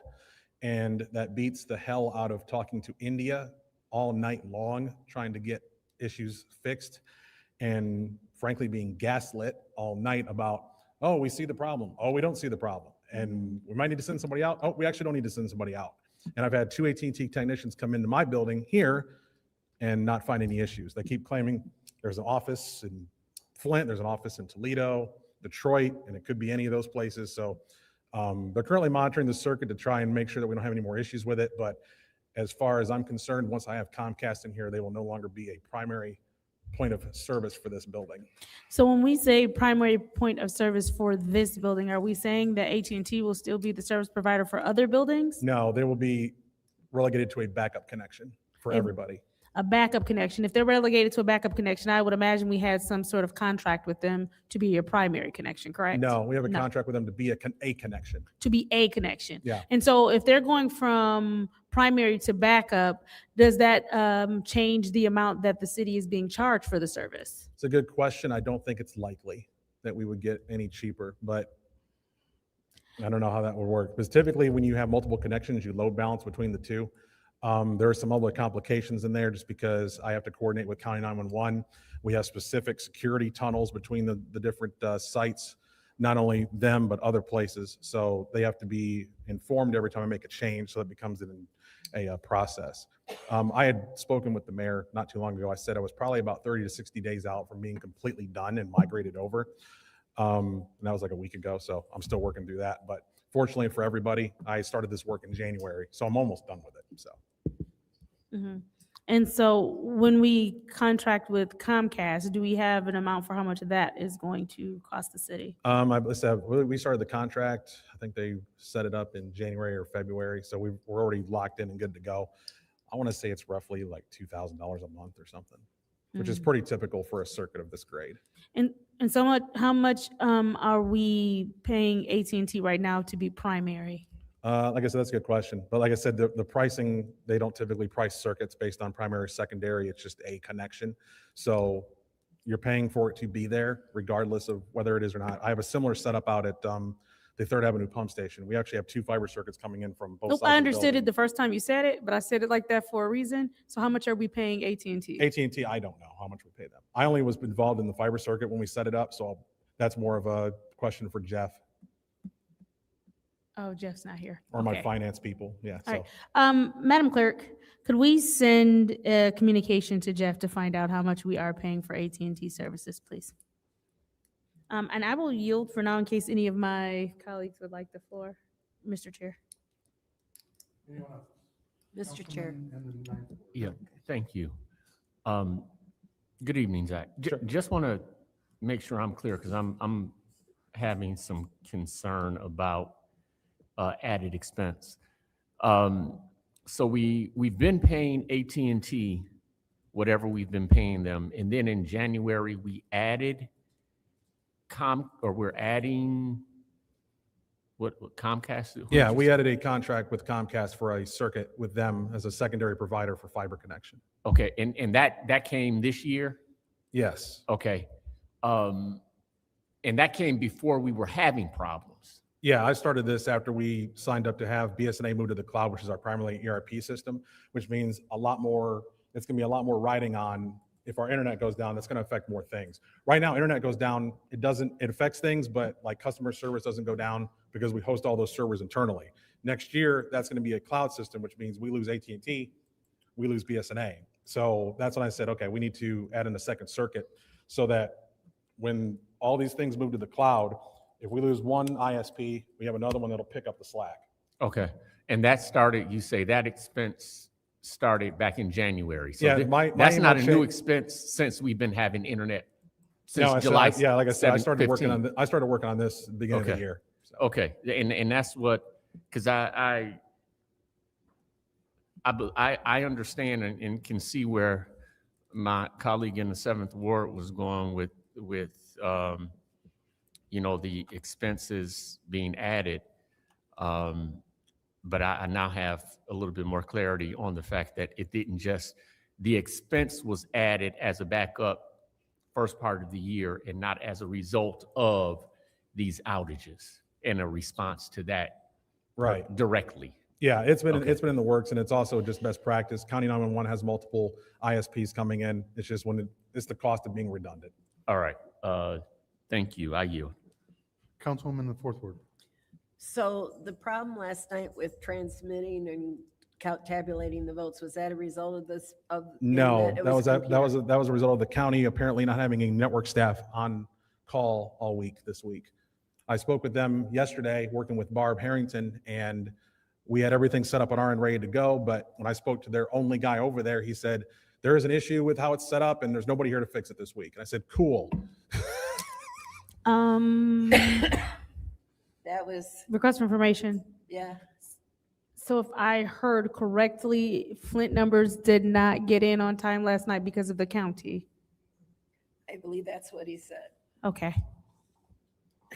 As far as what on time is or isn't, I don't know. I just know that they couldn't fix our box. Yeah. And I was told Flint Township wasn't working either, according to the clerk's office, so I don't know. We were watching the results and Genesee County wasn't coming in very fast. So it wasn't just Flint Township, it was. Yeah. And Flint, it was other things as well. Well then, phew, aren't you glad, Davina? Davina promised me she'd be out of here by 10 o'clock last night and not having been transmitted. I went, what's the problem here? Okay, thank you very much. Yep. Okay. Anyone else on this discussion item?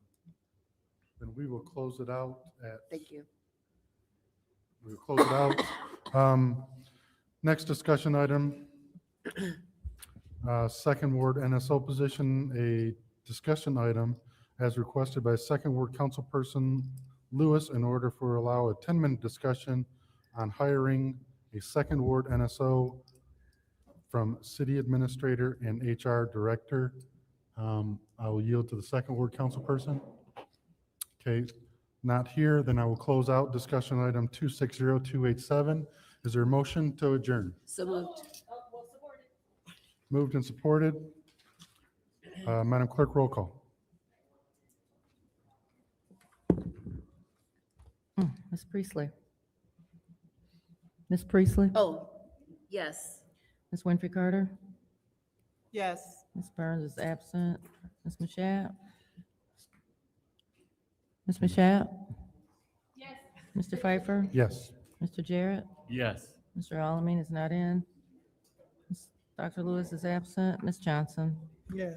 Vote is 6 yes, 0 no. 6 yes, 0 no. We are adjourned at 7:19.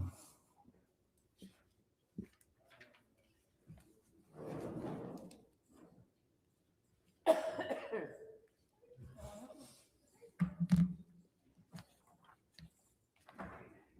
did the discussion the last meeting, last council meeting. Well, no. The time is now 7:19 p.m. I'm gonna go wait a second. The time is now 7:20 p.m. on Wednesday, August 5th. I hereby call this legislative committee meeting to order. Roll call, Madam Clerk. Mr. Alamin is not in.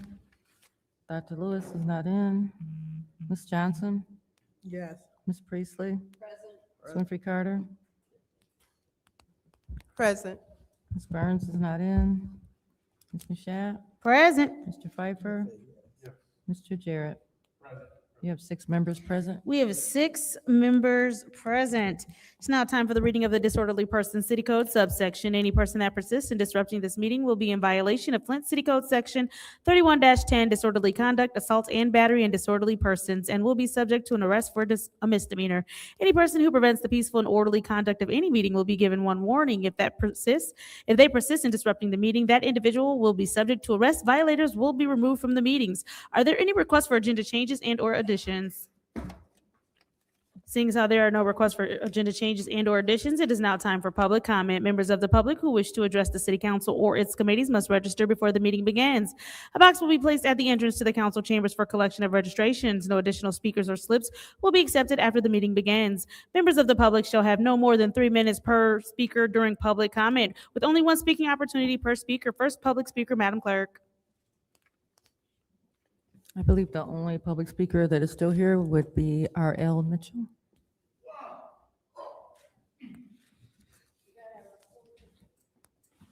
Hello, I'm R.L. Mitchell.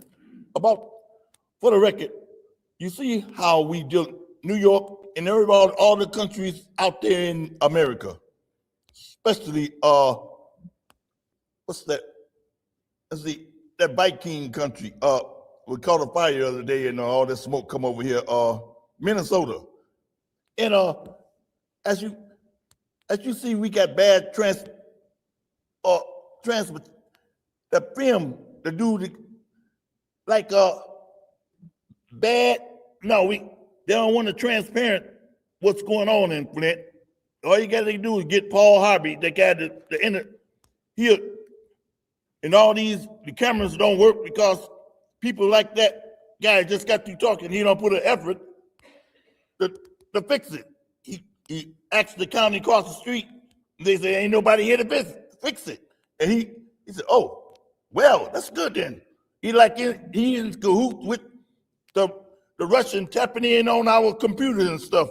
Always go haywire and they don't give a care.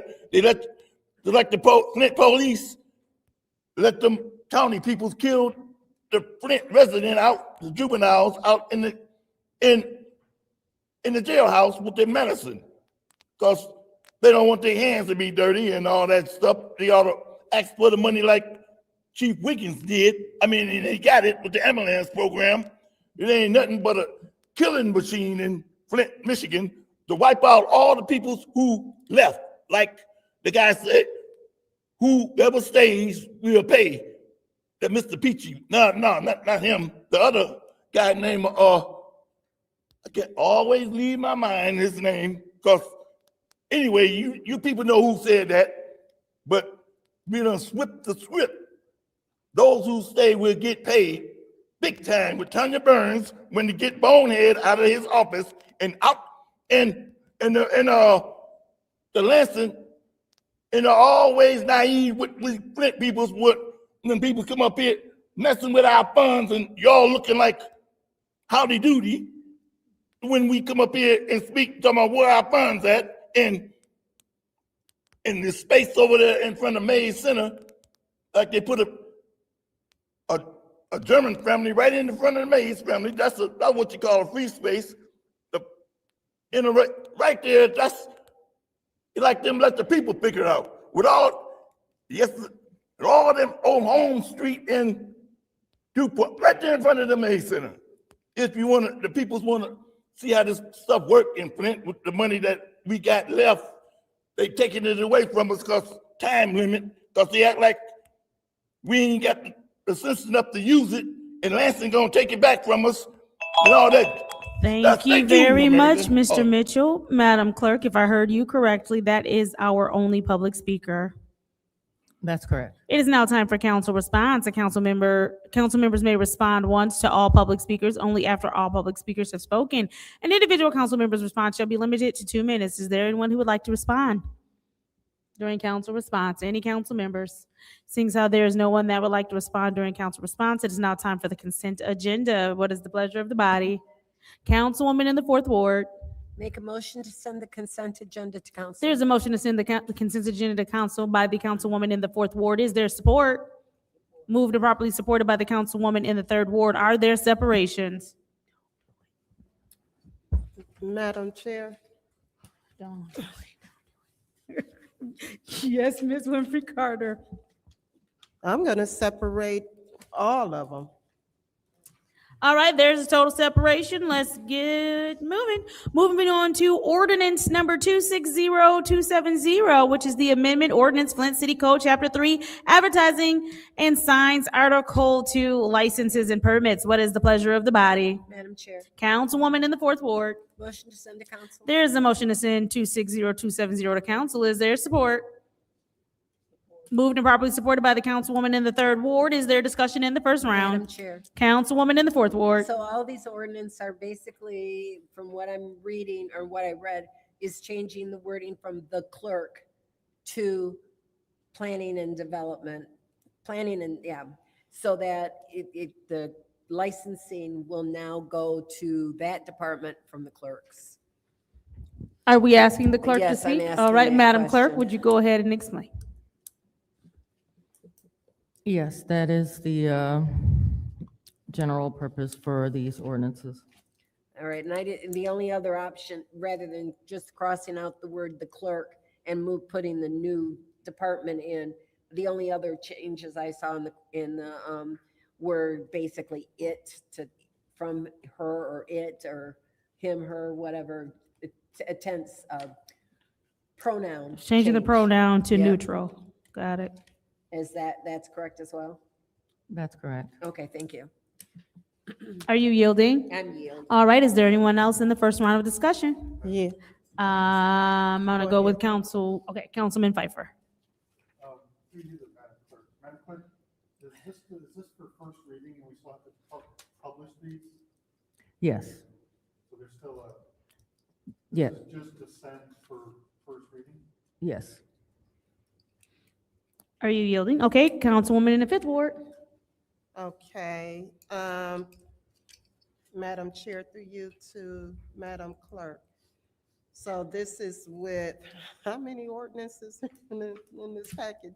This is for all of the ordinances in this packet, right?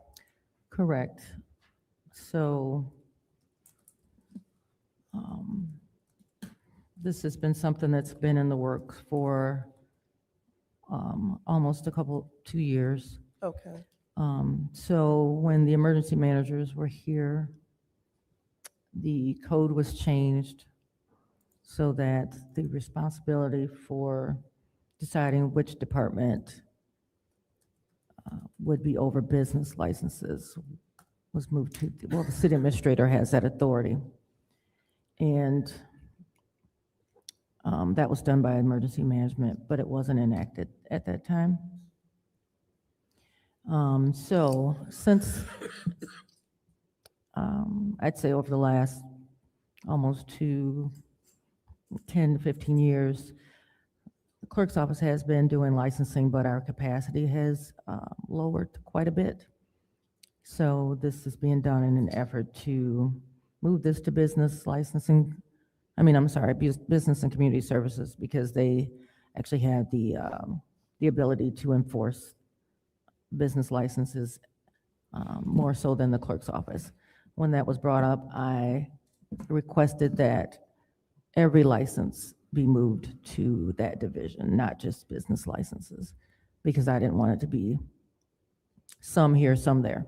So this is being done in an effort to move all of the licenses that are currently done by the city clerk's office under the division of business and community services. Okay. Okay. I yield. Is there anyone else in the first round? Seeing so there's no one else in the first round, I would like to make an amended motion if I can, to send ordinance 260270, 260271, 260272, 260273, 260274, 260275, 260276, 260277, 260278, 260279, 260280, 260281, 260282, 260283, and 260284 to council for first reading. Support. I'll take the support from the ninth ward. I don't think we need to have discussion for that, do we? Is there discussion? Councilman Pfeiffer. Through you to, I guess it's the attorney.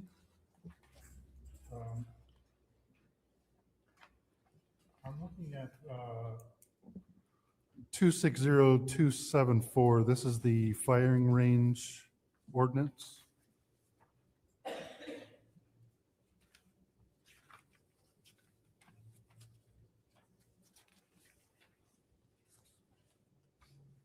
Um, 8-32.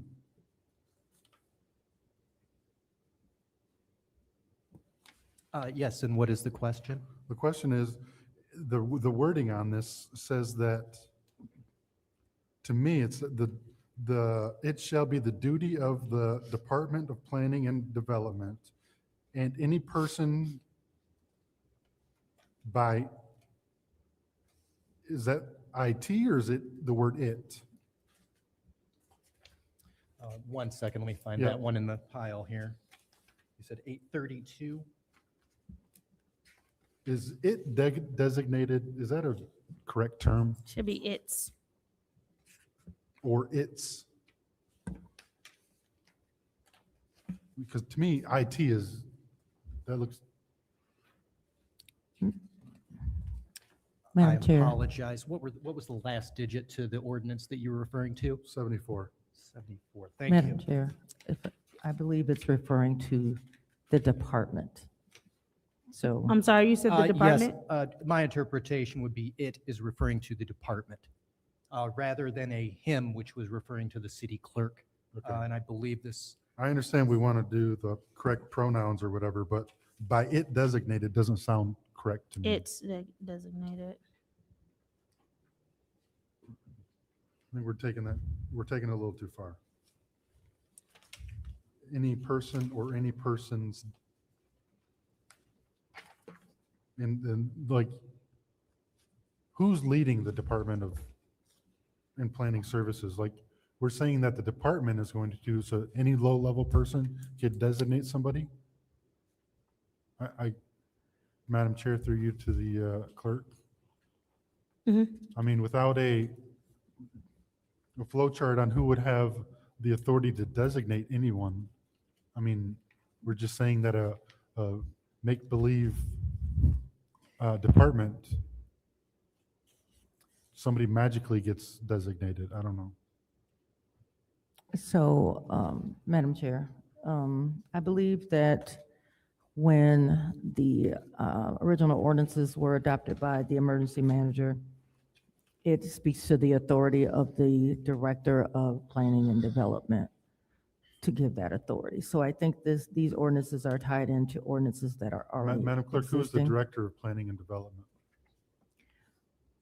I do not know. I don't think there is one. There isn't one at this time because, yeah. Okay.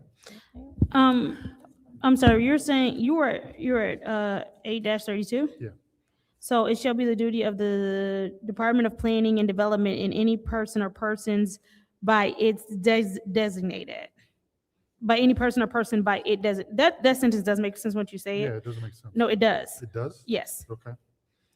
It's basically saying that any department designated by it.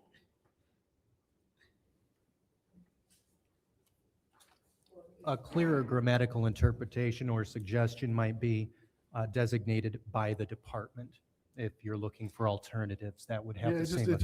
it doesn't read correctly to me. Well, it's using like old proper English, but it is correct. Any person or persons by it designated, meaning that's designated by it. You're just used to hearing it being said as designated by it, but the way it reads it is correct. Okay. Madam Clerk, through you, or Madam Chair, through you to the clerk. Do we have a dance licensing board? Because this is new to me. Like I see that the chief of police and the city administrator are on the dance licensing board. So who else is on the dance licensing board, Madam Clerk?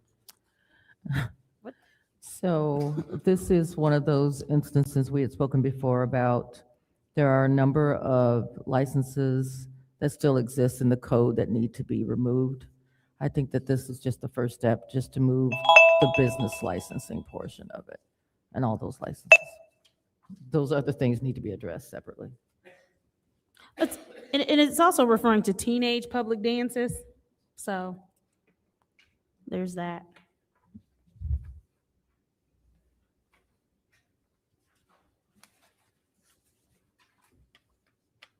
Is there anyone else in the first round of discussion?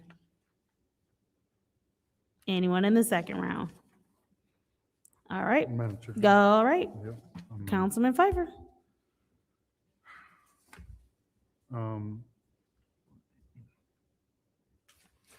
Through you to Madam Clerk. Madam Clerk, I know that we had I think it was a lawsuit that, or something or maybe it's part of the charter that we're supposed to codify or catalog all of the ordinances. What's the status on that? So, Because to me, that should be done before we start reorganizing. so the codification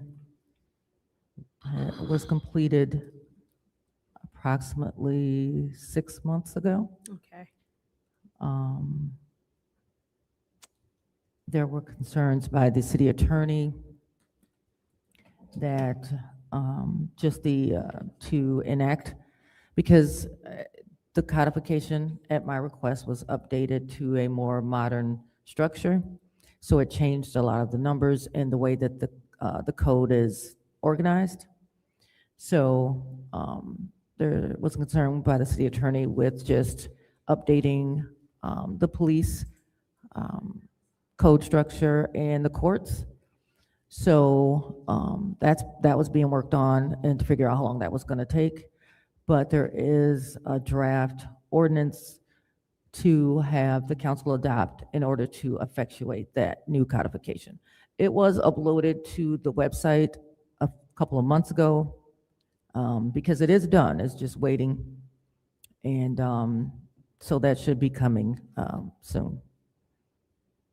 Okay, because like I've tried to look up ordinances and then I'll bring, okay, well, we're in violation of this ordinance, and then I send it to the city attorney. Oh no, that one's no longer valid, but I got it from the website. So how would general public be able to decipher what is a valid ordinance versus what is not a valid ordinance? And so it is a bit of a puzzles, because you do have to go to the new legislation, and the website to see some of the newer ordinances. So that is why the request has been made to go ahead and make that live. But like I said, I believe that there was concern about once it goes live, just making sure that the police have access to those new numbers, the transition, as well as the courts. So. Because there's an ordinance out there that says the DDA has to come to us before they raise parking rates, and they've never come to us. So I mean, as an elected official and a homeowner or resident, I have no idea what's valid and what's not valid. Correct. I will. You can finish. I will speak with Attorney Gurley because I have been requested that ordinance to come before the body. It was one that was going to come at the same time as these, but it was just didn't want to overwhelm the body. But I will make sure that it's on for the We next love being committees. overwhelmed.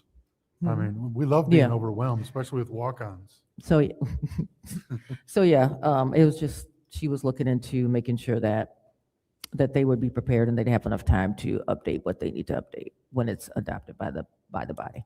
Thank you. Are you yielding? The time has expired. All right, anybody else in the second round? That said, this is the roll call vote to send all the aforementioned resolutions to City Council for first reading. Mr. Alamin is not in. Dr. Lewis is not in. Ms. Johnson? Yes. Ms. Priestley? Yes. Ms. Winfrey Carter? Yes. Ms. Burns is not in. Ms. Mashat? Yes. Excuse me, Mr. Pfeiffer? Yes. Mr. Jarrett? Yes. The vote is 6 yes, 0 no. The vote is 6 yes, 0 no. Motion to adjourn. Those resolutions will be sent to council for first reading. There's a motion to adjourn from Councilman in the 8th Ward, supported by Councilwoman in the 4th Ward. Roll call, Madam Clerk. Dr. Lewis is not in. Ms. Johnson? Yes. Ms. Priestley? Yes. Ms. Winfrey Carter? Yes. Ms. Burns is not in. Ms. Mashat? Yes. Mr. Pfeiffer? Yes. Mr. Jarrett? Yes. Mr. Alamin is not in. The vote is 6 yes, 0 no. 6 yes, 0 no, 7:41 PM. I hereby adjourn this legislative committee meeting.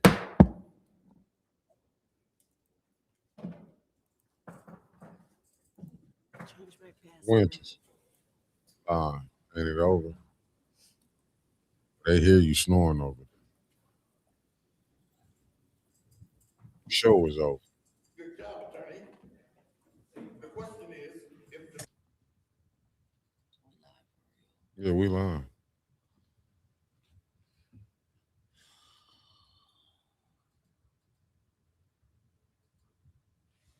We lying. We ain't got number 20 minutes. Come on. Get you home. Get you out of here on time.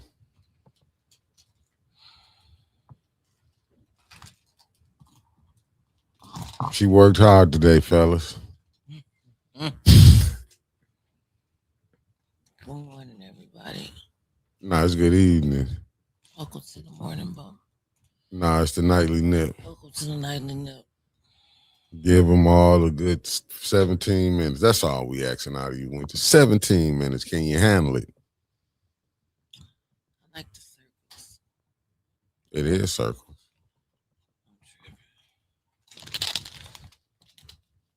Man, that meeting was so boring. That meeting was boring. It's almost over. Hold it together for 17 minutes. All people need 17. What's up, Buddha Nick? Yeah, you ain't lying. She just coming from the Golden Leaf. I'm going home, getting to bed after this. You sure shit. Shut up, Mickey. Mickey turned his feet around and had his feet up, laying back in the chair too. He just woke up 5 minutes prior to me. Why he's sitting over there talking? Listen, family, the people, listen. The people, I'm telling y'all straight up. A lot of people is tired. I'm telling you, people is tired. I can understand. I expect Monday to be popping. But I don't know how Liddell tired and LaShawn ain't. Was LaShawn there? Yeah. Leon showed up for At hour. the end? He left. They When he came to I his didn't see meeting, he them. left. He was there from the beginning. He wasn't there for his meeting, though, was he? That was the meeting right there, Cam. You know he couldn't have got that together like that. 102/. If he'd had to read all them 15 ordinances, He got a lot of Right. campaigning to do. you might as well put a 2-year-old up there and got that together. Yeah, he's supposed to be chairing that Y'all, meeting. what y'all think about last night, y'all? Last night.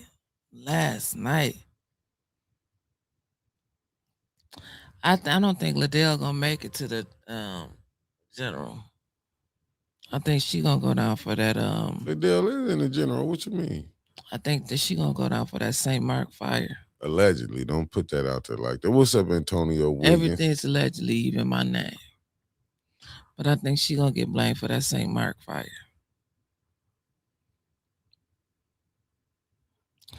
Because Allegedly.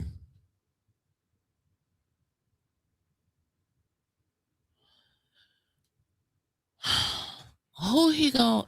He didn't already pick his One of them is person for leaving. the second ward. One of them is leaving now. What's up, Sister Santa? It's either going to be What's Liddell up, or Sister LaShawn. Santa? What's One up, of them Auntie will be off Sherry? of council. What's up, the firm? One of them will be off of council. Two of them. I think Leon and Liddell both gonna be gone. But that's a possibility there too. Miss Biggs rolled him like I'm telling you.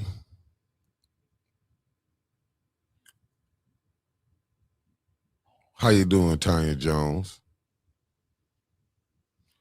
What?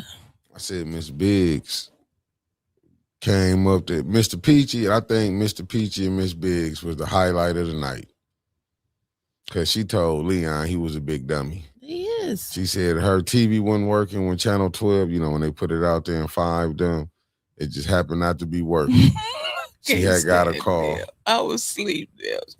We know you was down. And she gonna try to say I was out. I've been up. Can't stand them. Yeah, when Miss Biggs went there, Miss Biggs, she said- where Miss Biggs at? She on here? She left. Oh. She said, no, she was at the council and she said she ain't had that thing. Fred Summer said, you big dummy. She said, I told y'all he didn't stay in the first ward. Leon was like, Leon probably. When he got to go back to court? What's up, Flint Cass? Because I ain't seen you in a minute. Thank you for What's tapping up, in. Flunk Cat? Probably never. He probably so big. He probably telling on so many damn people. Huh? Hold on. This was so sad right here. What was? Flushing Grass star athlete dies in crash. A wow. young man named Caleb. That's messed up. Got to be careful out here when they driving, do the speed limit, family. Mhm. Shouldn't be in a rush to get nowhere. If you is, leave early. That's how I look at it.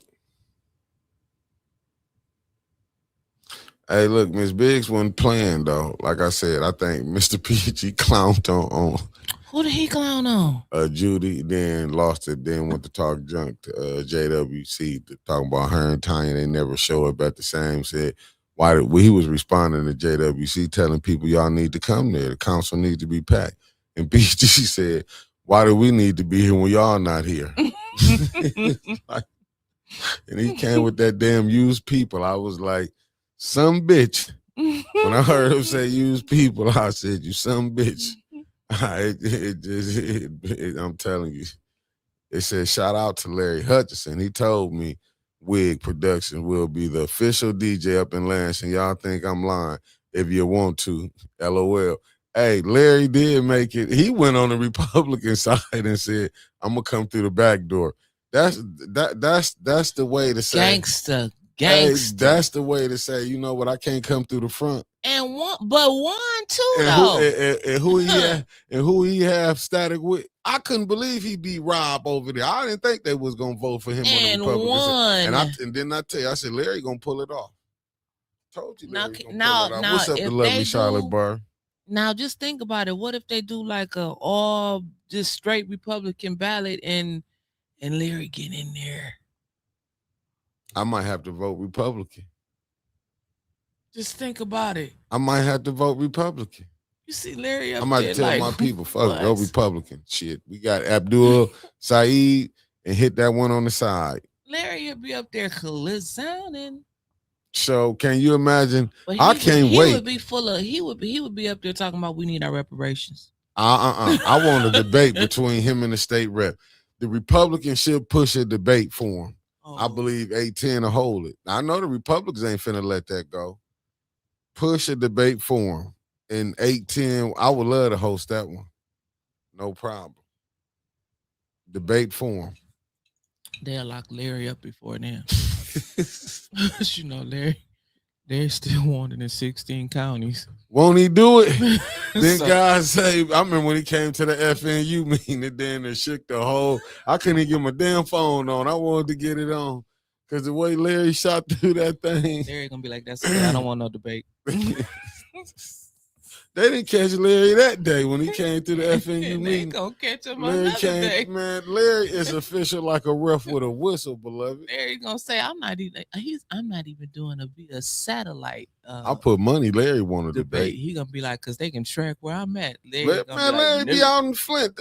If the police was looking for Larry, he'd be everywhere. Larry is the and what that's the key word. Everywhere. in Flint. Did you hear what I said? In Flint. I done seen Larry looked up. Larry done had pictures in London. He done been in New York. He done been in Florida. He done been in California. I'm like, Do they know him in the clerk office? I don't know. But I'm thinking like They don't know Larry in the clerk office. downtown Flint. Facts. Hell yeah, they know them downtown. It was like Davina want him. Ain't that a lawsuit going It on? was like, yeah, it was like Davina tried to sexually harass him allegedly, he said. And he mad. He said, because that other lady that's running for the councilwoman, she was in it. She won't say nothing. So he mad at her too. He mad at everybody that was there that didn't say nothing. But did he make it through? He went over there and wine and dine the Republicans, and they said, you know what? Let's put him on there. Let's see what he can do. Now that's the test. And Larry came in there with Larry talks very, very educated. I'm trying to tell you. Don't Y'all think a debate with y'all him. think Larry is he gonna be talking Facts. crazy? Facts. Larry is very educated. Very educated. Tell him. You better wake up. He'll get out there. He will make the average person look crazy. Larry will get up there and have a real, you think a world salad, he will have a Greek salad with all the fixings in there, beets and all of it, all the trimmings and stuff, even with croutons. How he get what is this up on top of my screen? You said how he get where The brand. All them places, basically. Oh, he ride his bike. He don't want no car because it's got a license plate on it. It can be tracked. He changed chains on his bike, so y'all can't get him that way. He take the seat off when he go in the store. Gangster. He don't play around with y'all. He had bikes periodically placed out throughout the city and shit. Miss Lorraine They'll take Thompson him said, Larry, AKA nephew, JJ will turn out the White House black. What's up, Demetri Cooley? Said, I just helped Larry pull his trash can off the street. He my end for real. That's my ninja. Think I can work for him? My ninja, a Republican for real. Hey, listen, Larry is a thug. That's what Marcia Tarver would say. Larry is an educated one. And you know who else is thug? The damn administration downtown. What they do? This is when I really went into my deep sleep. Oh, because you know they have REM sleep and then they have the deep sleep. When that man came down to the podium, he was like, they was like, and sir, who are you? Usually when you go in to meet council, and council is like the mayor, they co-equal branches of government. So technically, they your boss too. You're not going down there like Seaman did with your kid on your hip. He did some old hood shit.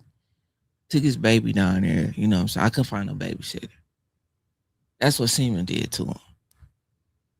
Then we got the man tonight. He went down there, they asked him, said, sir, what's your name? Where do you work at? My name is Zach. And I'm a network administrator. Zach what? Like you see how disrespectful they getting with the council now. Like they don't even care no more. My name's Zach. What? Zach. That's all y'all need to know. Zach. Somebody probably would have asked him what his last name was. He would have been like T. Period. Zach.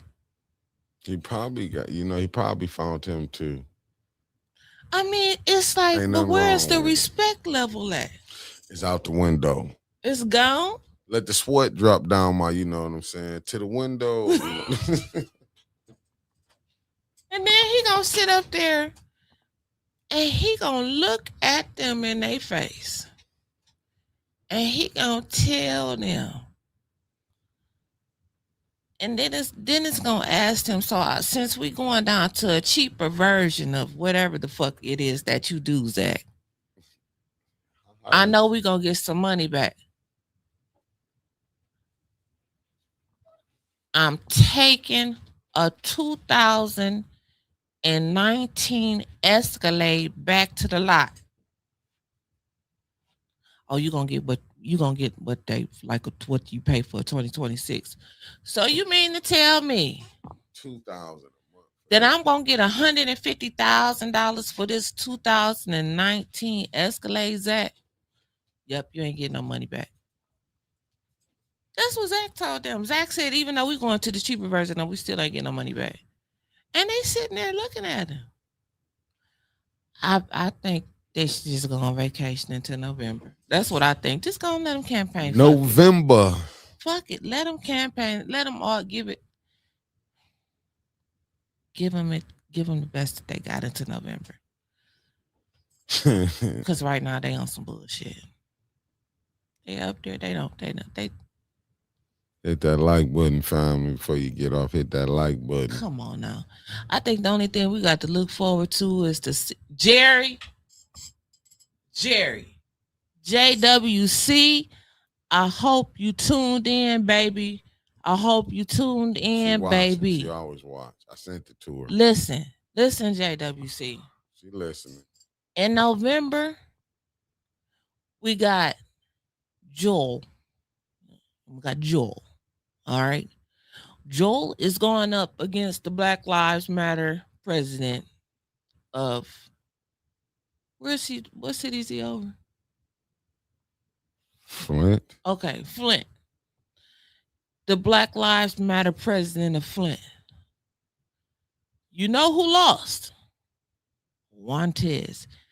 Now I'm just saying, Jerry, it's not always about personal feelings. You know that. You told me that before. Put once was on that motherfucking ENA board. I bet you he made quorum. I bet you he gonna have so many damn investigations going. The people ain't gonna have time to write their own. Jerry, go out with a bang. Once was for the ENA board. Let that man be great. We want to hear at least 2 times a month. I brought Lear here. He gonna tell Trishelle she don't know what she doing.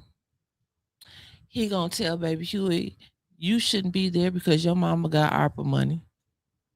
Or he's gonna run it down to him. Put him on there. Put him on there. I think you didn't wore yourself out tonight. Fuck that. Put him on there. Marcia says, does DeJuan have a real job? That cup water done kicked in. Do DeJuan have a real job? I don't know what that He's up mean. with Black Lives Matter Flint. You know him. That's your frat brother. I can't be in a fraternity. I'm a woman. I have boobs. Well, that's your brother in the same. Ain't y'all? You an emerald. He's an imp, right? Did I get that right of it? Yeah, you did good. All I know, Just y'all like ain't no Daryl. Divine Nine. Well, go ahead. No, I was young and dumb. I didn't know no better. But Ain't like you ain't learned nothing still. you know what I learned? You wasn't shit. At whatever you want to say. You know, like he said, you was trying to have me shooting soft porn because that's where he said he met you at. I don't want to bring up the maniest things. You know what? I'm not even That's gonna what go he there. said. He I'm said- not even gonna go That's there. what with he you. said. I see y'all still sticking to that. That's what DeJuan said. And they said plenty of things too. I know he said a bunch of shit No, about no, me. no. I'm Well, I'm talking just saying- about people you know. I'm just saying, if you want to go there, if we got who talked about who gate. What you This mean? Who talks motherfucker done about just who? unplugged the goddamn light over there. Hold on. Where? I don't know what you did. Oh, I got it. Don't worry about it. You unplugged some. I don't know what you done stepped Y'all on. didn't hear me. Y'all, I'm sitting here. I didn't You move. stepped on something. You pulled a cord. You blacked that whole screen out. Like it went black like your mind did. We see y'all tomorrow, family. Peace.